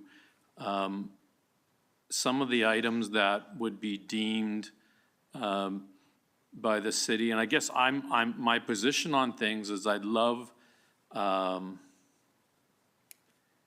position of the city to be, I guess that's the point we're trying to make, is to be inclusive, but inclusive for all. And then I guess the question and the debate becomes, and maybe that comes later on as we move this forward, as to who determines that it would be a city position to take, for one, in terms of commemoration and all that kind of stuff. And I just hearken back to some of the things that we've been involved in and had discussions over the last 6-8 months that created a bit of a firestorm in a community. And I guess my inclination is for us to tread carefully. And I'm reading this and trying to understand it. It is certainly a very open-ended conversation to have. And I guess our municipality, is like many others, are grappling with this sort of thing, where once we get involved and I guess put our stake in that, if you will, inevitably it leads to both sides having some, and whether you're for or against that particular issue, it puts the city, I think, in sometimes at odds. And I struggle with that, because I think in some ways I want to celebrate as well, but in some ways, inclusive for all is a very, it's quite a catchment and quite a statement. And I just want to be able to be comfortable that we reflect it appropriately, knowing we get asks from time to time to support different endeavors. I just need to understand kind of where does the buck stop? So if that decision's being made that could be deemed controversial, how is it that it gets reviewed? How is it that who makes the final decision, that sort of thing? And I don't know if I see it in the briefing note here, and I get it. It is a very wide issue, but maybe, I know I'm rambling on, but that's where my thoughts are, and just wanted to put that out there. Can I just note, I think that part of the issue is that we're no longer being provided with the procedures which would outline all of that. The role of council in the policy says to approve recognition and commemorative recommendations as required by this policy, but we don't have that. So obviously the procedures are directing us to do something, and then hear appeals as outlined by the policy, but we don't have that information to really understand how that works or what we're being directed to do. So I think that's part of the issue. But Aaron, do you have, Acting Managing Director Nelson, do you have comments or an answer for Councillor Hirsch's comments? I do, Mayor Clark, through the chair. So yes, there are procedures that go with this. So, and I understand the concern. So for any permanent requests that are permanent, the final decision for those would be made by council. And for temporary displays, so those are displays of less than a month, those would be made by administration. And there is a very robust process with a scoring rubric to assess all of these requests in the procedure. And I will also point out that we do have the Charter of Rights and Freedoms, which is an excellent guideline for the determination of how we we can adjudicate these for both council and administration. So I'm not sure if that puts your mind at ease at all. I will say again, I think we've talked about this quite a few times now. Administration cannot direct council. So anything that is council has a role in needs to be approved by council. And we can't really see, we have no visibility into what that is or ability to say, okay, well, we want to approve all of these or we want to approve none of these. Those should be council decisions and none of that information is provided. And I'm not saying that's any fault of yours. To be clear, I'm just noting that as a challenge here. City Manager Mitchell? Thank you, through the chair. And the separation of procedures from policy, yes, we have work to do on that. But in a more, looking at this policy itself, at the next council meeting on October 21st, the committee structure report will be coming forward. So looking at all the committees and knowing that the organizational meeting is coming up shortly, one of the things I think that it would be worth thinking of pausing this until we look at it in a more holistic manner, aside from the other concerns that are brought forward. Councillor McGrogan? Yeah, thank you, and I'm glad to hear that, and I think you've kind of cut it off. We've seen, and I want to reiterate some of Councillor Hirsch's concerns. We've had too many examples of the controversy it's caused in our community. I would like to see more in front of us, and I think there's an opportunity to look at the whole naming thing and all the pieces, the flag raising. I think it's all kind of connected, and I think you've hit on that, City Manager, and I really appreciate that. And I'm thankful that you're going to take this away and look at it from a more holistic perspective. Well, in order to do that, someone would need to make a motion to either postpone or refer. I'm thinking that refer would be better because there may be changes in light of like what we've discussed today. So unless, go ahead. Sorry. I can definitely make that motion to have this referred back to City.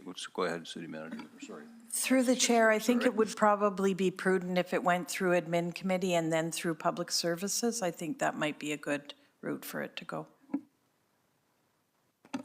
So that is basically a referral back rather than a postponement. Because everything that goes to committee should go through administrative committee first. Yeah, so just however it needs to be worded, to make the motion to refer this back to administration.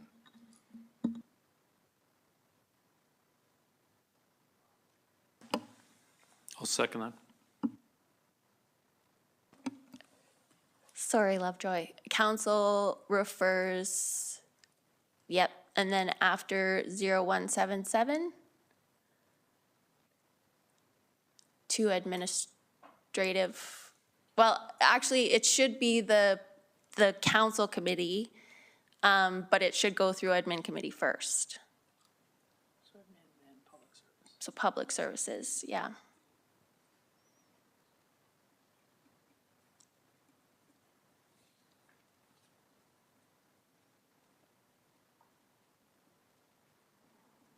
Does that look right, Councillor McGrogan? Yes, thank you. Okay. So we have a motioner and a seconder. Is there any discussion? Seeing none, we'll vote on the referral. I vote yes.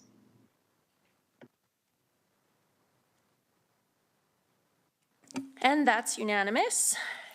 With respect to new business, I will note that we put the reimbursement of city manager legal fees and city manager remuneration under committee business. It should actually be under new business. So we'll make that reimbursement of city manager legal fees 11.1 and city manager remuneration 11.2 because they are new business as of today. So 11.1, reimbursement of city manager legal fees. Thank you. So I'd like to make a motion to reimburse city manager legal fees, expenses that she's incurred in the sum of $6,520.50 as discussed in close. I'll second. All right. Any discussion? Okay, I will not be supporting this for, I would say obvious reasons, but we will vote. I vote yes.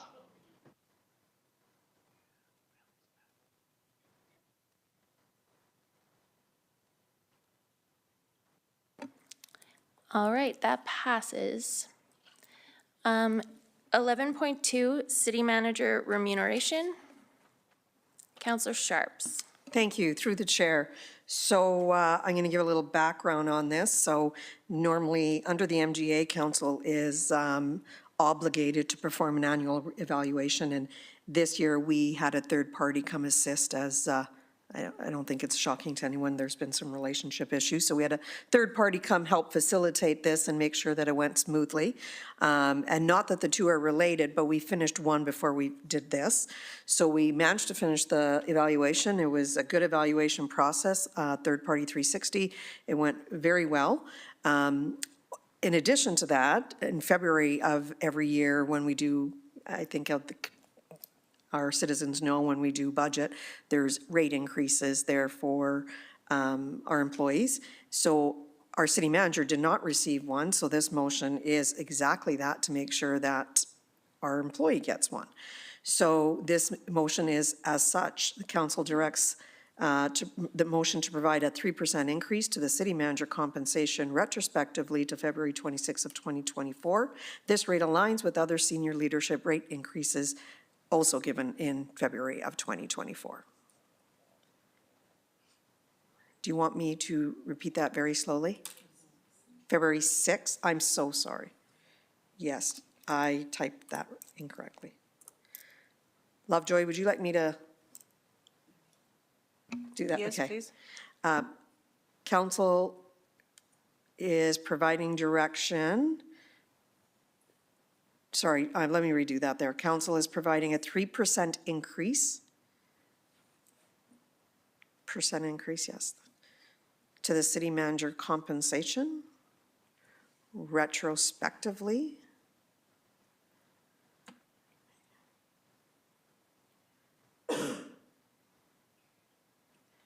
To February 6th of 2024.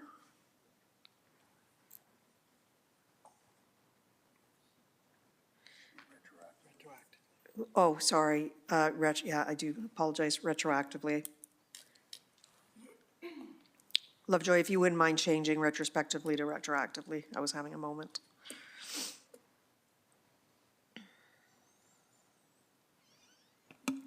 And then after 2024, this rate aligns with the other senior leadership increases. That is, so as a motion, it should probably say council provides a 3%. And I'm not sure, like, the last sentence meant.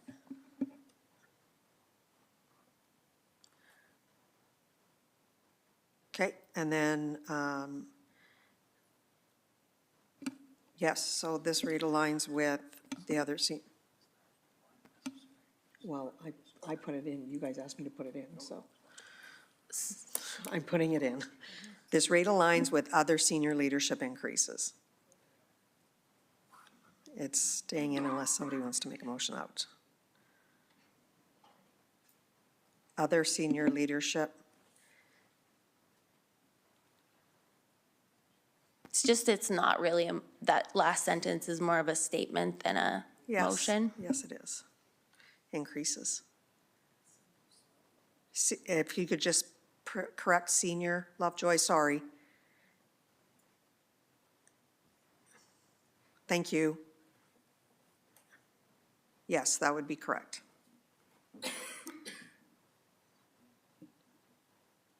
Thank you.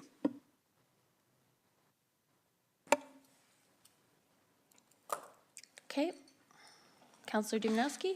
Just through the chair, if we're having trouble with the first and second sentences jiving, we could say compensation retroactively to February 6, 2024. I had a thought, lost it. As in alignment with other senior leadership increases. We could just say in alignment. And Perfect. Then it's one.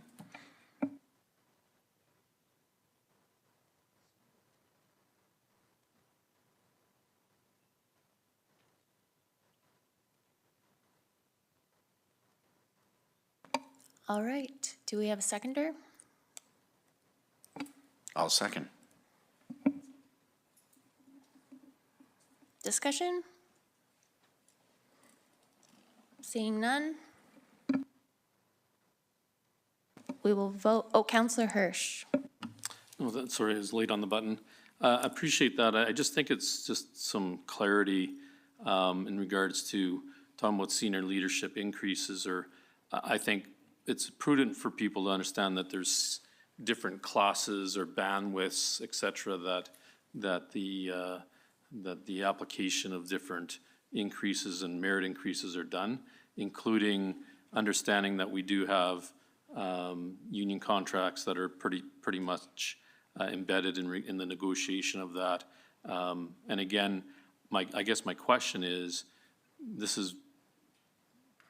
and I don't have a problem having this discussion if it's an annual thing, but this is the first time I've ever actually had this discussion in open council. So I'm just wondering if there's an amendment to the city manager's contract that can be made rather than, and again, it doesn't matter to me. I could announce that the different leaderships and whatever else, and it's quite frankly, it's listed in our year-end report that gets put out there in terms of different things. But I'm just wondering if it would be helpful just to do amendment in the city manager's contract. Again, this isn't an attempt to move this into the proper domain in terms of personnel. Again, I don't think the citizens absolutely should understand the compensation, et cetera, of this, but I'm just saying that this is out of step, out of old practice. Thanks. Counselor Robbins? Yes, thank you. And through the chair, I did have the sort of a similar thought if this type of increase would normally be included in a contract. Maybe it hasn't in the past. Maybe it has in the past. I don't know what other city manager contracts look like.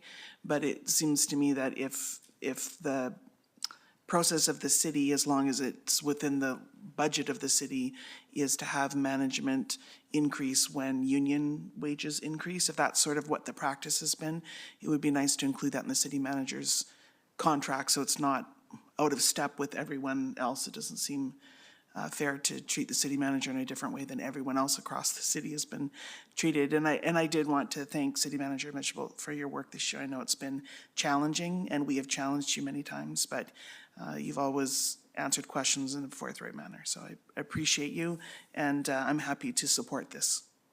Counselor Sharps? Thank you. So actually, Councillor Robbins did actually bring this up earlier, and the only reason I didn't tack it on was this is month 2 when everybody else got their increases, and we're sitting at month 10. So I was kind of dividing and conquering, getting this done, and then was going to prepare another motion instead of doing it on the fly for the next meeting for HR to bring back the contract to council so we could make those amendments wholly. So that's the only reason I didn't throw it into this perspective.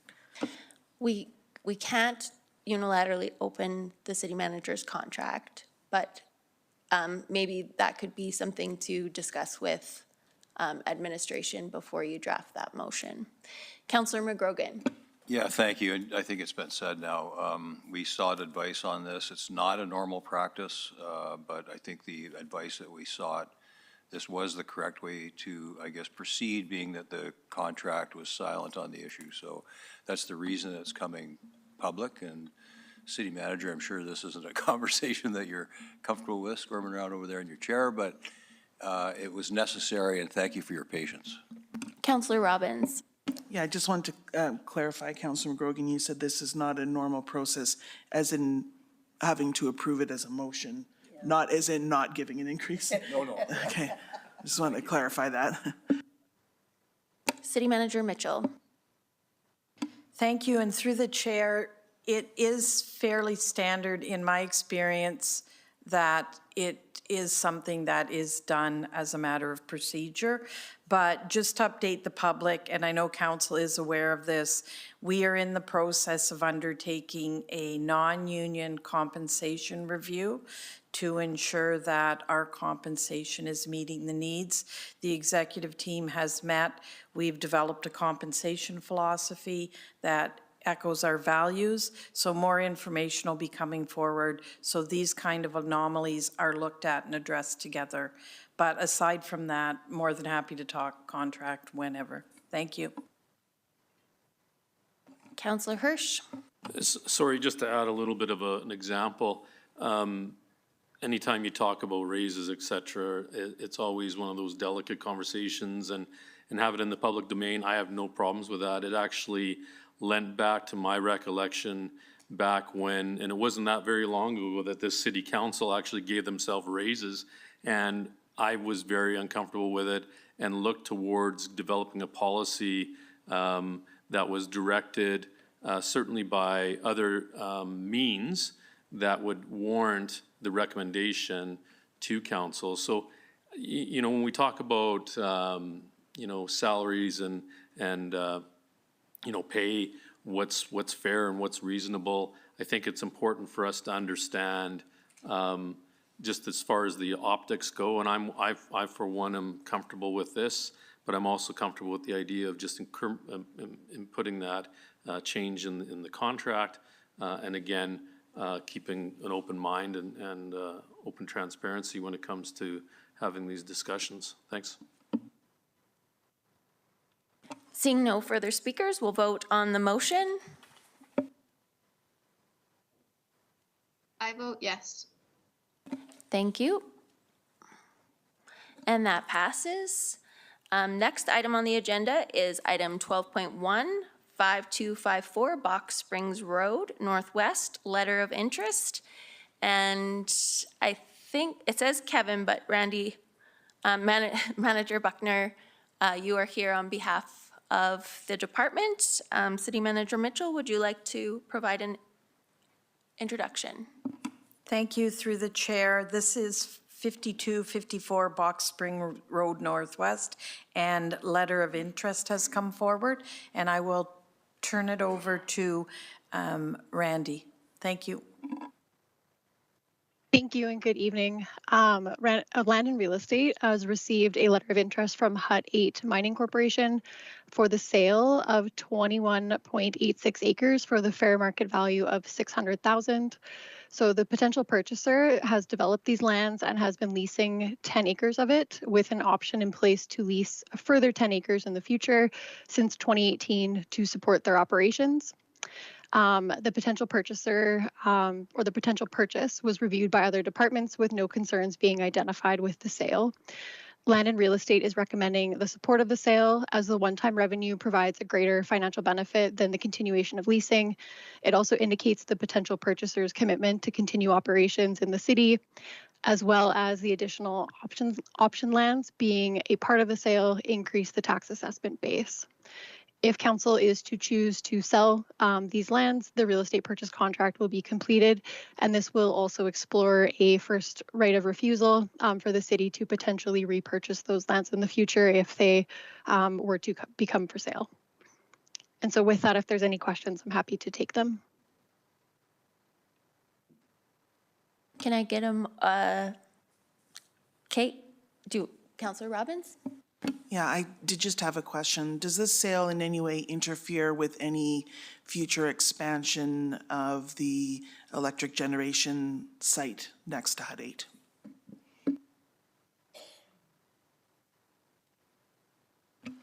Perhaps Managing Director Pankos could answer that one? Thank you, Mayor Clark. Through the chair to Councillor Robbins, no, it does not anticipate at this time that there would be any conflict there. Thank you very much. Councillor Hirsch. Just pleased to see this item in front of us. It was a lease agreement that we had with HUD 8, and certainly the purchase signifies that HUD 8 plans to be here for some time, and I'm actually pleased to see the investment that they're making. I'm just wondering, perhaps arriving on the 600,000, can you explain how that gets arrived at as far as the dollar figure? Is it the valuation of the property, and maybe just explain how the number got arrived to?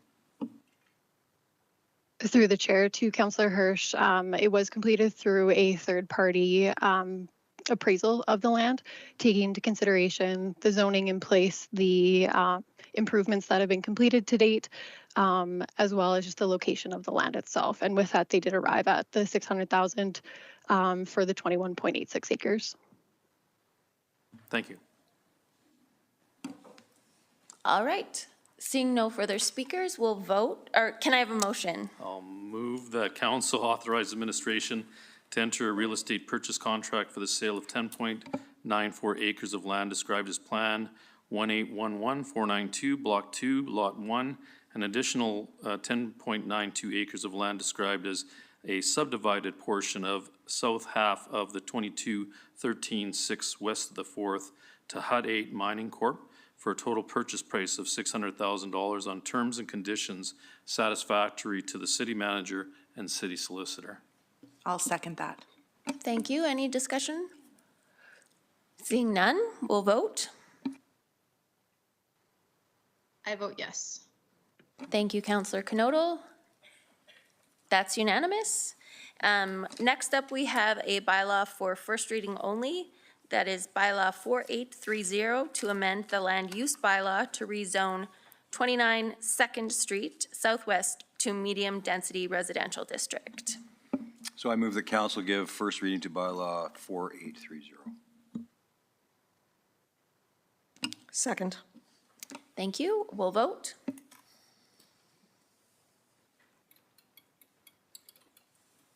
Councillor Knodel, how do you vote?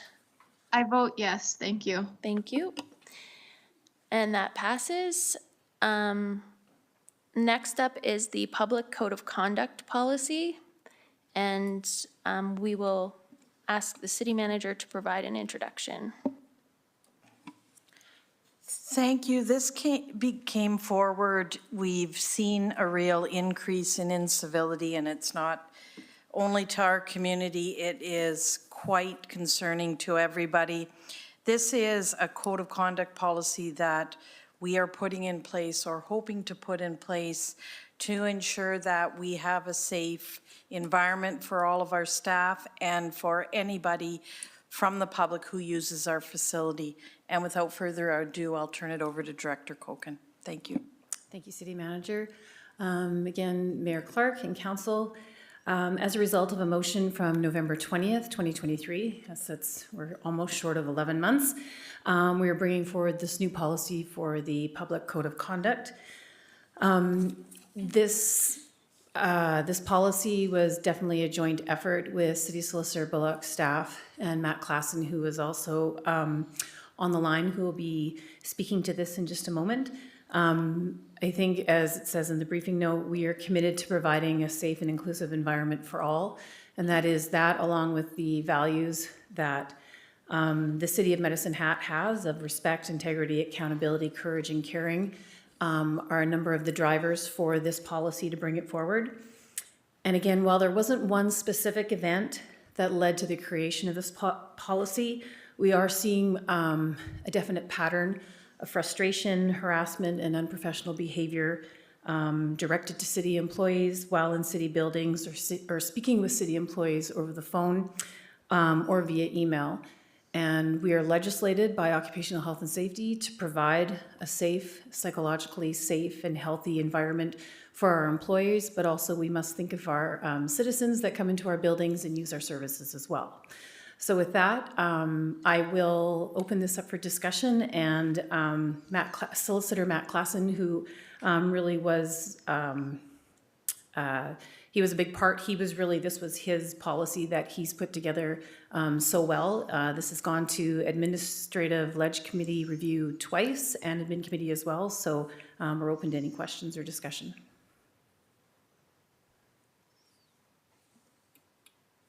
Councillor Robbins. Yes, thank you, and through the chair, I'm struggling with the policy insofar as it involves council. We obviously have an obligation to city staff, occupational health and safety, safe workplace, all of the things that you've said. And I know while technically, because we get a paycheck from the city, we're not really employees of the city, we're politicians, and I feel like we fall in a different category.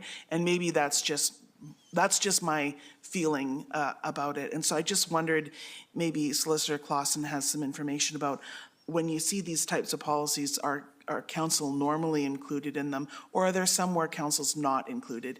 And if so, I'm kind of curious about what those look like.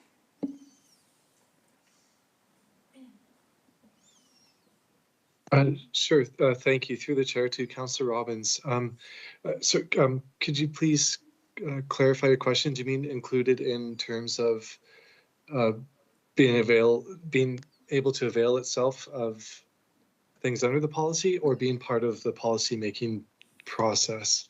No, I think council should be part of the policymaking process. I think we're in the right place about that. But in terms of including council as being involved in the policy from not a complaint perspective, but sort of falls under the umbrella of the protection of the policy. Sure, thank you. Through the chair to Councillor Robbins, the procedures set out the complaints process, and the procedures will be dealt with at the complaints are dealt with at the staff level.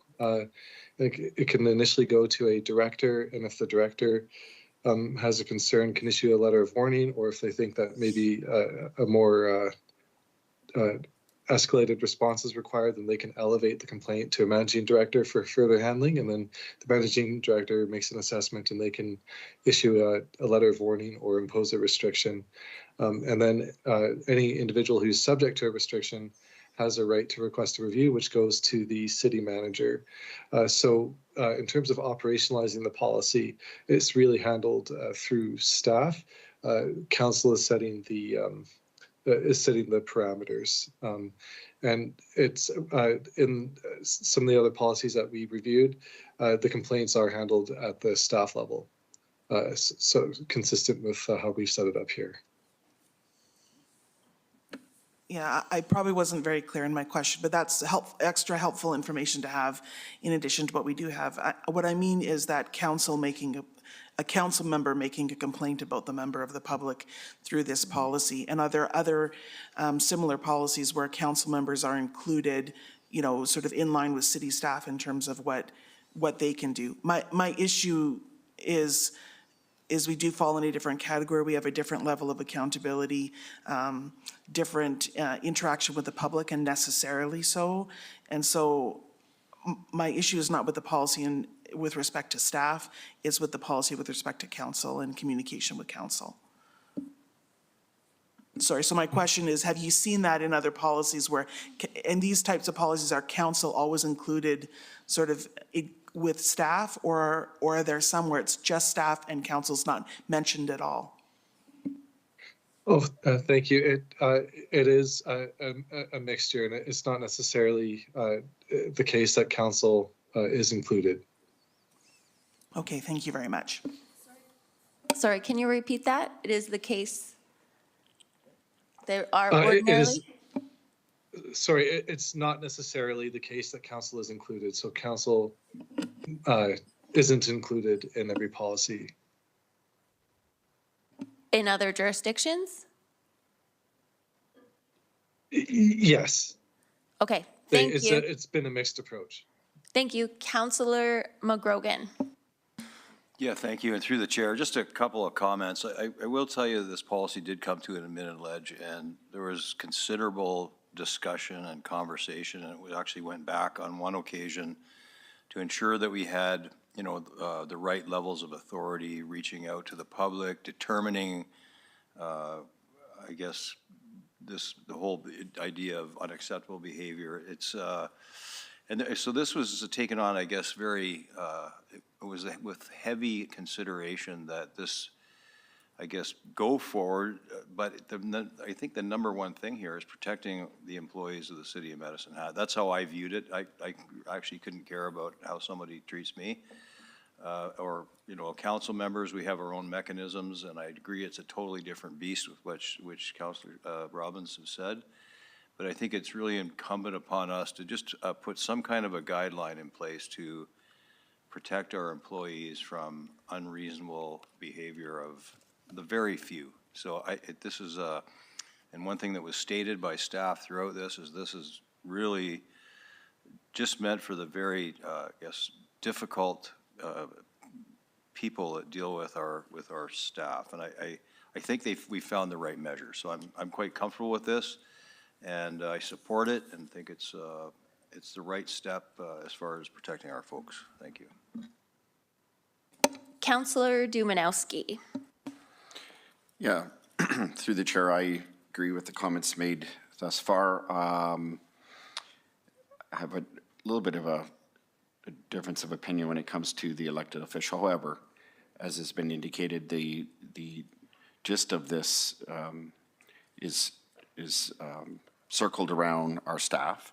There's hardly an environment today that you can encounter, whether it be retail, public, commercial, restaurants, health services, you name it, where there is a declaration around respect, the fundamental need for respect. When I look at the different terminologies outlined in the bylaw, I see words like profane language, threatening, intimidation, forceful, targeted yelling or swearing, discriminatory, abuse, integrity, impugning integrity of city staff, inappropriate, harassing, violent, obsessive, persistent, frivolous, vexatious, it goes on. Our employees deserve to be treated in a fair fashion. Public discourse deserves, it goes both ways, but, and when I say goes both ways, that means our staff treat the public with that same dignity and expectation.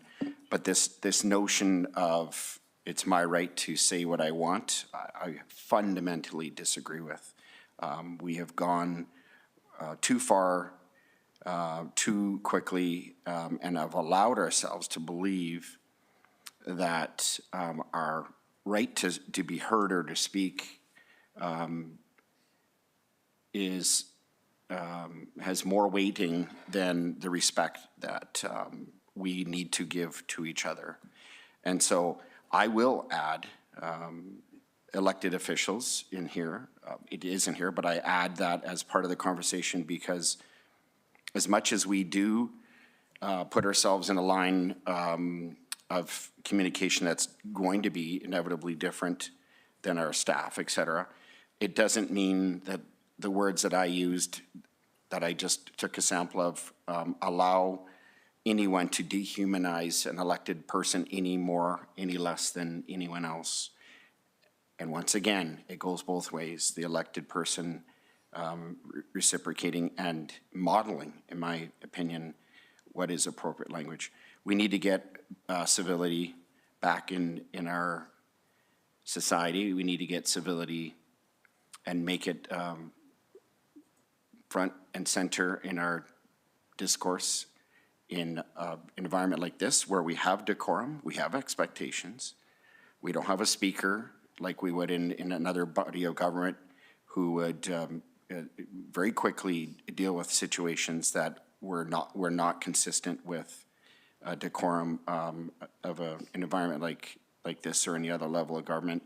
But it's the simple exchange of language. I believe, as was said wisely by Councillor McGrogan, this is for the very few instances that occur, but we need to have the ability to deal with it. So I wholeheartedly endorse this. Madam Chair, if I may. This is my responsibility. I should have put the motion on the floor before discussion, so I take responsibility for that. So I move that council approves public code of conduct policy 8048. I'll second. Thank you. We were in questions and it kind of drifted, so that happens. Councillor Van Dyke. Yes, thank you, through the chair. Sorry. It's extremely unfortunate that this policy is necessary, but given the increasing incivility in society, I think it's part of our new reality, and particularly in the protection of our staff. And without parameters set out in this kind of a policy, I don't see a return to better behavior and civility. So it's, like I said, very unfortunate, but I think it is necessary. So I will support it. Thank you. Councillor Hirsch. Thank you. I do have, I guess I'm in the same theme as everyone else in terms of it's a fairly sad day that we have to get to this level of a policy. I do have, maybe I'll ask my question first and then get to my comment, but I guess in the generation of this policy, can you give us an understanding when you did the environmental scan across different municipalities, kind of what level of involvement are they in on this sort of generation of this policy? Are we seeing, I guess what I'm trying to understand, you know, if we did a scan across the province and certainly across this nation, and maybe even international waters I'll wade into, where we're seeing the level of uncivility or incivility that we've seen in the past. And it just seems to be not eroding, and you know, certainly with the rise of social media where, you know, you certainly can put your comment in there and just leave it alone and then move on to your day. I reflect, and when I got brought up, it was kind of, if you can't say anything nice, don't say anything at all. But, you know, now we're in different times. But I guess back to my question, just the environmental scan, can you give us you don't have to merely give us an understanding in terms of other municipalities that are looking at this and maybe have implemented them already? Through the chair, Matt, did you want to address that? I did a minimal one. I know yours was more extensive. Sure, certainly. Thank you. Through the chair to Councillor Hirsch, we looked at several municipalities actually across the country, so we looked at Chestermere, Edmonton's got respect for people and property guidelines applicable to their cultural and recreational facilities. In Ontario, there's Ottawa and Durham region. They've got policies around this. Municipality in Saskatchewan. Since this went to ALR the first time, City of Lethbridge passed a customer code of conduct in July 2024. And that's an example of a municipality that does include its council in the policy. The town of Devon in Alberta has also passed what they're calling the customer code of conduct. And then I'm not sure if it was pursuant to a formal policy or not, but there were several municipalities in British Columbia, including the City of Victoria, which have restricted public comment on certain municipal social media channels. So it does seem to be an emerging trend, at least within Canada, for municipalities to take some kind of action around code of conduct for public interactions. Thank you for that. And I guess I just want to reiterate, again, my sadness that it's here, but I think, you know, what we're trying to do is maybe perhaps setting the tone of expectation of communication between human beings. And that's kind of what I think of. You know, it's funny, I'm not, and I do note that there's council indications in there as well, but I think we all counsel those that decided to put their name forward for consideration do understand that you become a bit of a moving target in the public when it comes to making a decision. And if, quite frankly, if you don't have, this might not be the the game for the ill, faint of hearted, I'll just leave it that, because you do get certainly some opinions made and elevation of some emotion. I do even look at some of the comments in there that says, you know, photographs kind of have to get permission, that sort of thing. I guess what I'm hearing from you is that this is somewhat of a founding document that we can rely upon if in fact it's needed to be enhanced or actually implemented. So I guess my plea out to the community is I don't mind having great debate. Let's do it in a manner that is respectful to all. And I appreciate the effort that goes into this, and I will be supporting it. Thank you. City Manager Mitchell? Thank you, and through the chair, I just wanted to respond to Councillor Hirsch's question. Something interesting, sadly, has come up since we've even talked about this policy that I know myself, and I'm sure other members of staff as well, have had a lot of reach outs from various other administrators, CAOs, city managers, to ask for a copy of this. So it unfortunately is a trend and one we're going to see implemented, I think, right across the country. All right. I am not going to support this policy, not because I don't care about the health and safety of our staff. They should be protected. Their health should be protected, including their mental health, from both internal and external threats or risks. However, we do have an occupational health and safety. That's not the name of the policy, but there are already policies in place that should be directed towards protecting the health and safety of our employees, which I think this would be more appropriate than a public code of conduct. And certainly agree we already have the ability to stop comments on our social media, to refuse work, for our employees to refuse work, and certainly any kind, like the items that Councillor Dumanowski proposed, threatening and discrimination, harassment, all of those things, I don't really, those are appropriate. We shouldn't subject our staff, and really council shouldn't be subjected to, harassment by virtue of their job. However, from my reading of this policy, it feels very aggressive and its breadth is, in my view, excessive. I know it says we'll continue to follow the charter, but some of the things in here I think are kind of on the line. It talks about protests.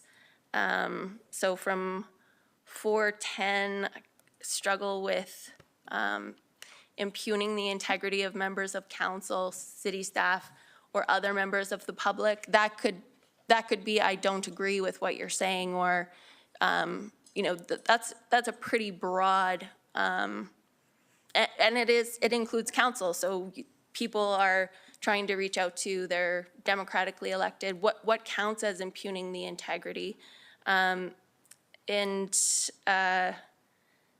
well the photo video recording of city staff, though that's broad as well. People are entitled, like, this is a public meeting. People can take pictures in here if they want, and from my perspective, or any committee meeting that's in open. Certainly, media, often we've seen media take pictures even this evening of our meeting. I'm not going to go through every single one of the things that I think are maybe a bit, in my view, excessive, but I think in order to return to civility, that's a huge goal, and I do think we need some policies around harassment, discrimination, which we have. I'm not sure that scolding the public or trying to because this is directed at all of the public. And it sort of seems like even though like Councillor McGrogan said that it's only to be used in the most extreme cases, it applies to everyone. So it can be used even in it can be used in any of the circumstances outlined. There's nothing saying only in the most extreme cases. So I just feel as a public body who is serving the public and accountable to the public, there's not all, but some things in this policy, I think, exceed what is a reasonable expectation. So I won't be supporting it for those reasons. Councillor Hirsch? So I certainly appreciate your comments. I guess the struggle I have is we could wordsmith this all day. This goes back to administration. It gets reviewed. It gets, some of the commentary that is remove this, remove that.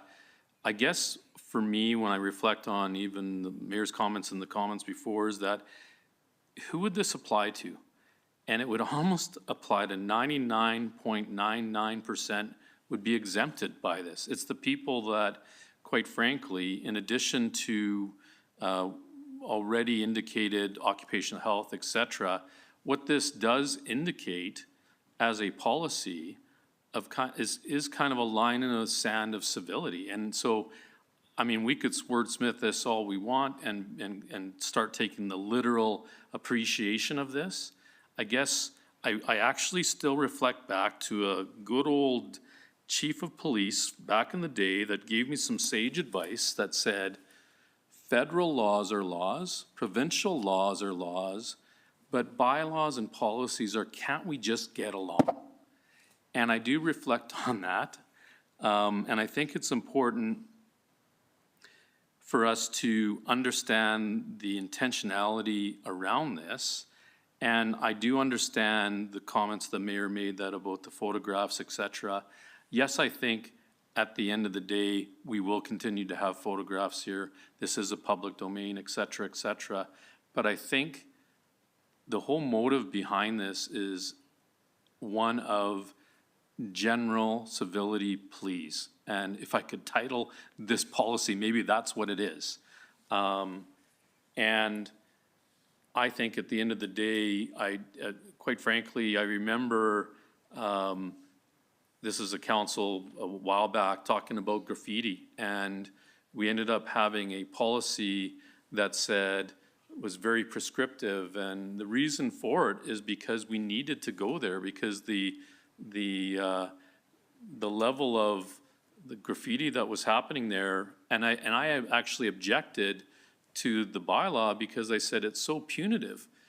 But the point that the police wanted to make is it's just something that's in our satchel, something that we could kind of be able to reflect on and point towards, not necessarily the literal interpretation, but what it's generating from. And I guess that's where I'm placing my faith, is the fact that in general terms, I reflect on, again, as my previous comments, I have no problem having a great debate, been there, welcome it.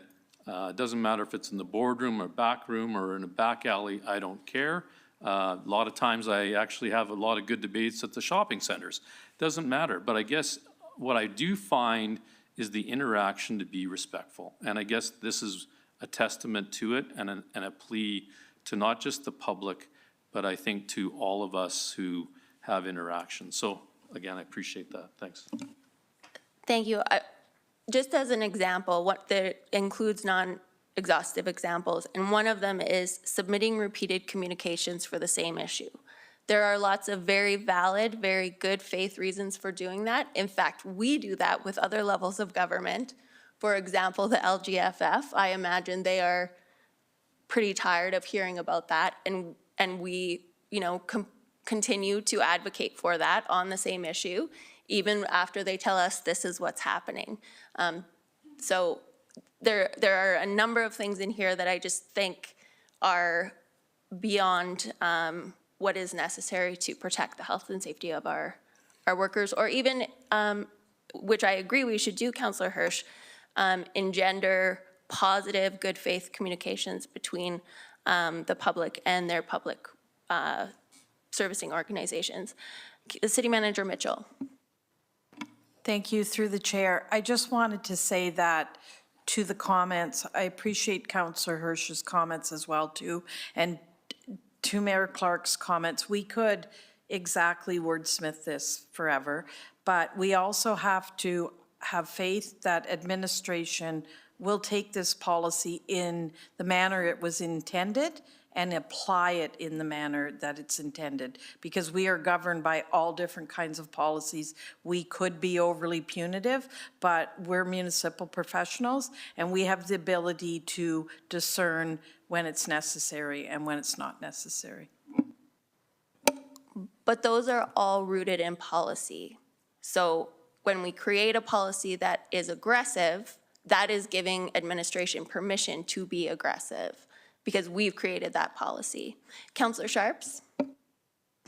Thank you. I'm just going to add a quick comment. I was gone for the week for a memorial service, and prior to that, I was working with a client that has U.S. and Canada operations. And it's funny, we were kind of having the exact same conversation. So I had to pull some U.S. legislation, and I think one of the key factors that really hit, and those in the safety world will know, that you have to do hazard assessments. And this is one area that hazard assessments are now coming into play, specifically in Alberta. So the OH is definitely generally defined as the science of anticipation, recognition, and evaluation of controlling those hazards. So when hazards continue, you must reassess your hazard assessment of that policy. So if you weren't doing this, I would have grave concerns. This is what we're seeing right across Canada as pivoting across the organizations. It is unfortunate because I am a proud born and raised Hatter. I have never seen this level of incivility. And don't get me wrong, I love a good debate. I mean, everybody knows that. I love a good debate, I love a good argument, but I do not, I can't even stand the incivility that's come out of people. And it's sad, but it starts around this table, first and foremost, and we have to set the standard. But in order to set that standard, I'm also willing to say, enough, you can't talk to the staff that way. I will also say that if the staff ever abuses, that will come to light very quickly. So I'm not sure that I have any concerns of the staff abusing it, because if it's abused and we are just being punitive to our taxpayer, it'll be public knowledge very, very quickly. And not, by public knowledge, I don't mean social media, I mean public knowledge. So where there's facts behind the accusations, not just accusations. So well done. You will have my support. I'm sorry that any staff member is going through this. I think as elected officials, we've been going through it as well. And I do think we're slightly different, but I'm quite honestly done with the incivility. So well done. Okay, so we don't have opportunity for public engagement or public comment on this. I think that would be a good thing to consider in the future on policies like this, to have some kind of public engagement on it. I want to reiterate, I am in no way suggesting that a policy that is designed to protect staff and even to an extent council from incivility that rises to the level of harassment or abuse or, interfering with the organization doing its job. I totally agree that should happen. My issue is only with, and a hazard assessment would actually be a really good idea. It's only with the scope of this particular policy, and I was not suggesting that anyone would abuse the policy. I'm saying if this policy is enforced as it is written, I would say that it is excessive. Councillor Robbins. Yes, thank you. And through the chair, I did have a comment earlier in my question to say what I was struggling with, but I really wanted to hear what everyone else had to say about it before I made a final determination, just what my personal struggle was. And I've gone through the policy again to really look for those references to council. So like taking photographs, it's in a restrictive way if you're interfering, if you're taking a photograph where someone has an expectation of privacy. Well, if you're following me into the bathroom to take a photograph, then I should be able to write you a letter that says, don't do that. Like that's the extreme of, or maybe you get banned from a city building because you keep following counselors to the bathroom. So I think that the extreme cases need something that, so anyway, going back through it, I really was thinking about not myself, because as I've indicated, I won't be running again for council for personal reasons, but a year and 2 weeks from now, there's going to be 9 people sitting around this table as new councillors, maybe some of my colleagues, maybe not. Their choice and the public's choice, not mine, although I will vote, I will vote. And I think it's unfair to them to not leave them with any source of protection either. So I'm fully supportive of the policy for staff. I think it does really describe the extreme behavior that would trigger the policy, I think is well described. There are certainly, I agree with Mayor Clark, some that may be a little more open to interpretation, and I do put faith in administration that interpretation is going to fall in favor of the public and not against the public. And when those situations arise, we have a policy on how staff is supposed to treat the public. We already have that, and each other. And so and code of conduct and how we're supposed to act. So I think that there's some completion of that whole cycle of civility between everybody if this policy is in place. And I do hear my colleague, Councillor Dumanowski, talk about dehumanizing, and I wouldn't wish any of the next 9 sitting here to be dehumanized as this council has. And I'm not sure if this policy is going to help that, but I hope that it does. So I will be supporting it after hearing from my colleagues about it. Councillor McGrogan. Thank you. Just a quick comment. As I said, there was a lot of rigor at the committee level that was put into this, and some of the same concerns that you brought up, Madam Mayor, and that everybody have been considering. And one of the things that we did do is we changed the level past of the warning letter to the managing director. So that extra level of, I guess, management expertise rather than just leaving it at a director level. So that is, I guess, the way of addressing the concern that some employee could just go out there and, ban someone from a building. It has to go through some steps of rigor before that happens, and that really brought some comfort to me. That reminds me of a question that I had. It does mention in here the right to refuse work. In your opinion, do you think that employees, based on the policies that apply to them currently with respect to workplace health and safety and reporting incidents, that they understand that attacks on their mental health or some of the things that we're trying to get at in this policy, that they are allowed to refuse that work, or that they are supposed to be filing an incident report? Thank you, through the chair, Mayor Clark. Matt, I can take this one first, and then if you'd like to jump in. I think if this policy is passed and we communicate it and we design a well thought out communication plan and give specific examples of here's the expectation of what extreme would be, what would not be extreme. I think a lot of the conversations I've had with staff that have been impacted by uncivil behavior, I think the thing that just always astonishes me is they still want to help the community. And even as recently, I'll give you an example, 2 weeks ago, we could hear yelling. I could hear yelling in my office on the 3rd floor, and it was a very unhappy citizen who was paying their bill on the main floor. And that went on for 15 minutes, and 2 of our staff stood there and helped that gentleman through it. They didn't refuse service. They didn't tell him to go away. They didn't show him the door. They didn't even get the commissionaires involved. They managed that situation. So I think, to the point, and forgive me, I can't remember which councillor did say it, I think this would be used as an exception, but knowing that they have this would give some comfort.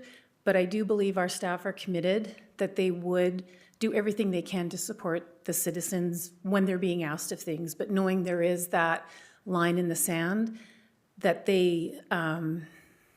that this council and administration support them, that they won't be verbally abused or harassed. But I think there would be very, very few staff that would refuse work. It would have to be an extreme, just like the extreme explained tonight, there would have to be an extreme on the other end for a staff member to refuse supporting a citizen. I expect that that's true, and our customer service folks receive a lot of the brunt of some of the negative behaviors, and they do an exceptional job. My question was more, this is already illegal. Like, you can't, under occupational health and safety, they don't have to be abused at work. That's, we have to provide them a safe workplace. So in this moment right now, without this policy being passed, it would already be a violation of their rights to a safe workplace. I'm just wondering if that's been communicated in a way that makes them feel comfortable in refusing or going to their manager or whatever. Yeah, through the chair, Mayor Clark, yeah, the staff are well aware that they do have the right to refuse to work. If there is something, just like unsafe work, if they come to work and there's electrical wires hanging out, they know that they can refuse to work in that area. So our safety specialists and the corporate safety team make that very aware throughout the entire organization. So I think it would be the same principle as well, that there is an awareness. Okay, that, because abuse can come both externally and internally, and it's important that everyone knows that, you know, that it's not necessary for them to just simply endure it, and they are entitled to a safe workplace. Okay, so we will vote on this last item of committee business. I vote yes. Thank you, Councillor Knodel. And that's passed. Are there any councillor reports? Councillor Van Dyke. Yes, thank you. Sorry, now I'm trying to find my notes on this. Oh, apologies. Here we go. Sorry, everyone knows I love the library, and I have a report. I sit on the Shortgrass Regional Library Board, and you know, it's a governance board, and there's not a lot of overly exciting things that to report to the public unless you're really into libraries. But this is an exciting development, and so I wanted to share it with council and the community. And it's the Pronghorn Card Project. So the purpose of this project is to set up online library card registration or renewal using the alberta.ca account as virtual proof of ID, which means that if it's the middle of the night or you're in a rural area and you want to borrow a book on Libby and you can't because your card has expired or you never had a card, you can use your alberta.ca proof of ID as a way to register or renew a card. So it's the equivalent to showing ID in person. And patrons will also be able to add it to their Apple or whatever their device wallet for a virtual library card. So Shortgrass is looking to partner with libraries around the province on this, and it's being met with a lot of enthusiasm. This is a groundbreaking project, and I'm also going to say potentially award-winning project. I guess we'll see, but I like to think that. And it's very uncommon for governments to have an online trusted identity provider like Alberta does, so this is not happening really in most places in North America. And it's got a lot of potential for modernizing access to library services. So it's in the beginning stages, and we have very talented people at Shortgrass Regional Library System working on it, and I will bring updates as it progresses. Thank you. Thank you. Perhaps next time you could do it during councillor announcements, and then more people might see it. That is excellent, and you know, I have always been amazed since I got my library card here, how many online resources there are. So this way, even if you're a person who never likes to leave their home, you can use our library services. Any objections to adjourning? Seeing none, this meeting is adjourned.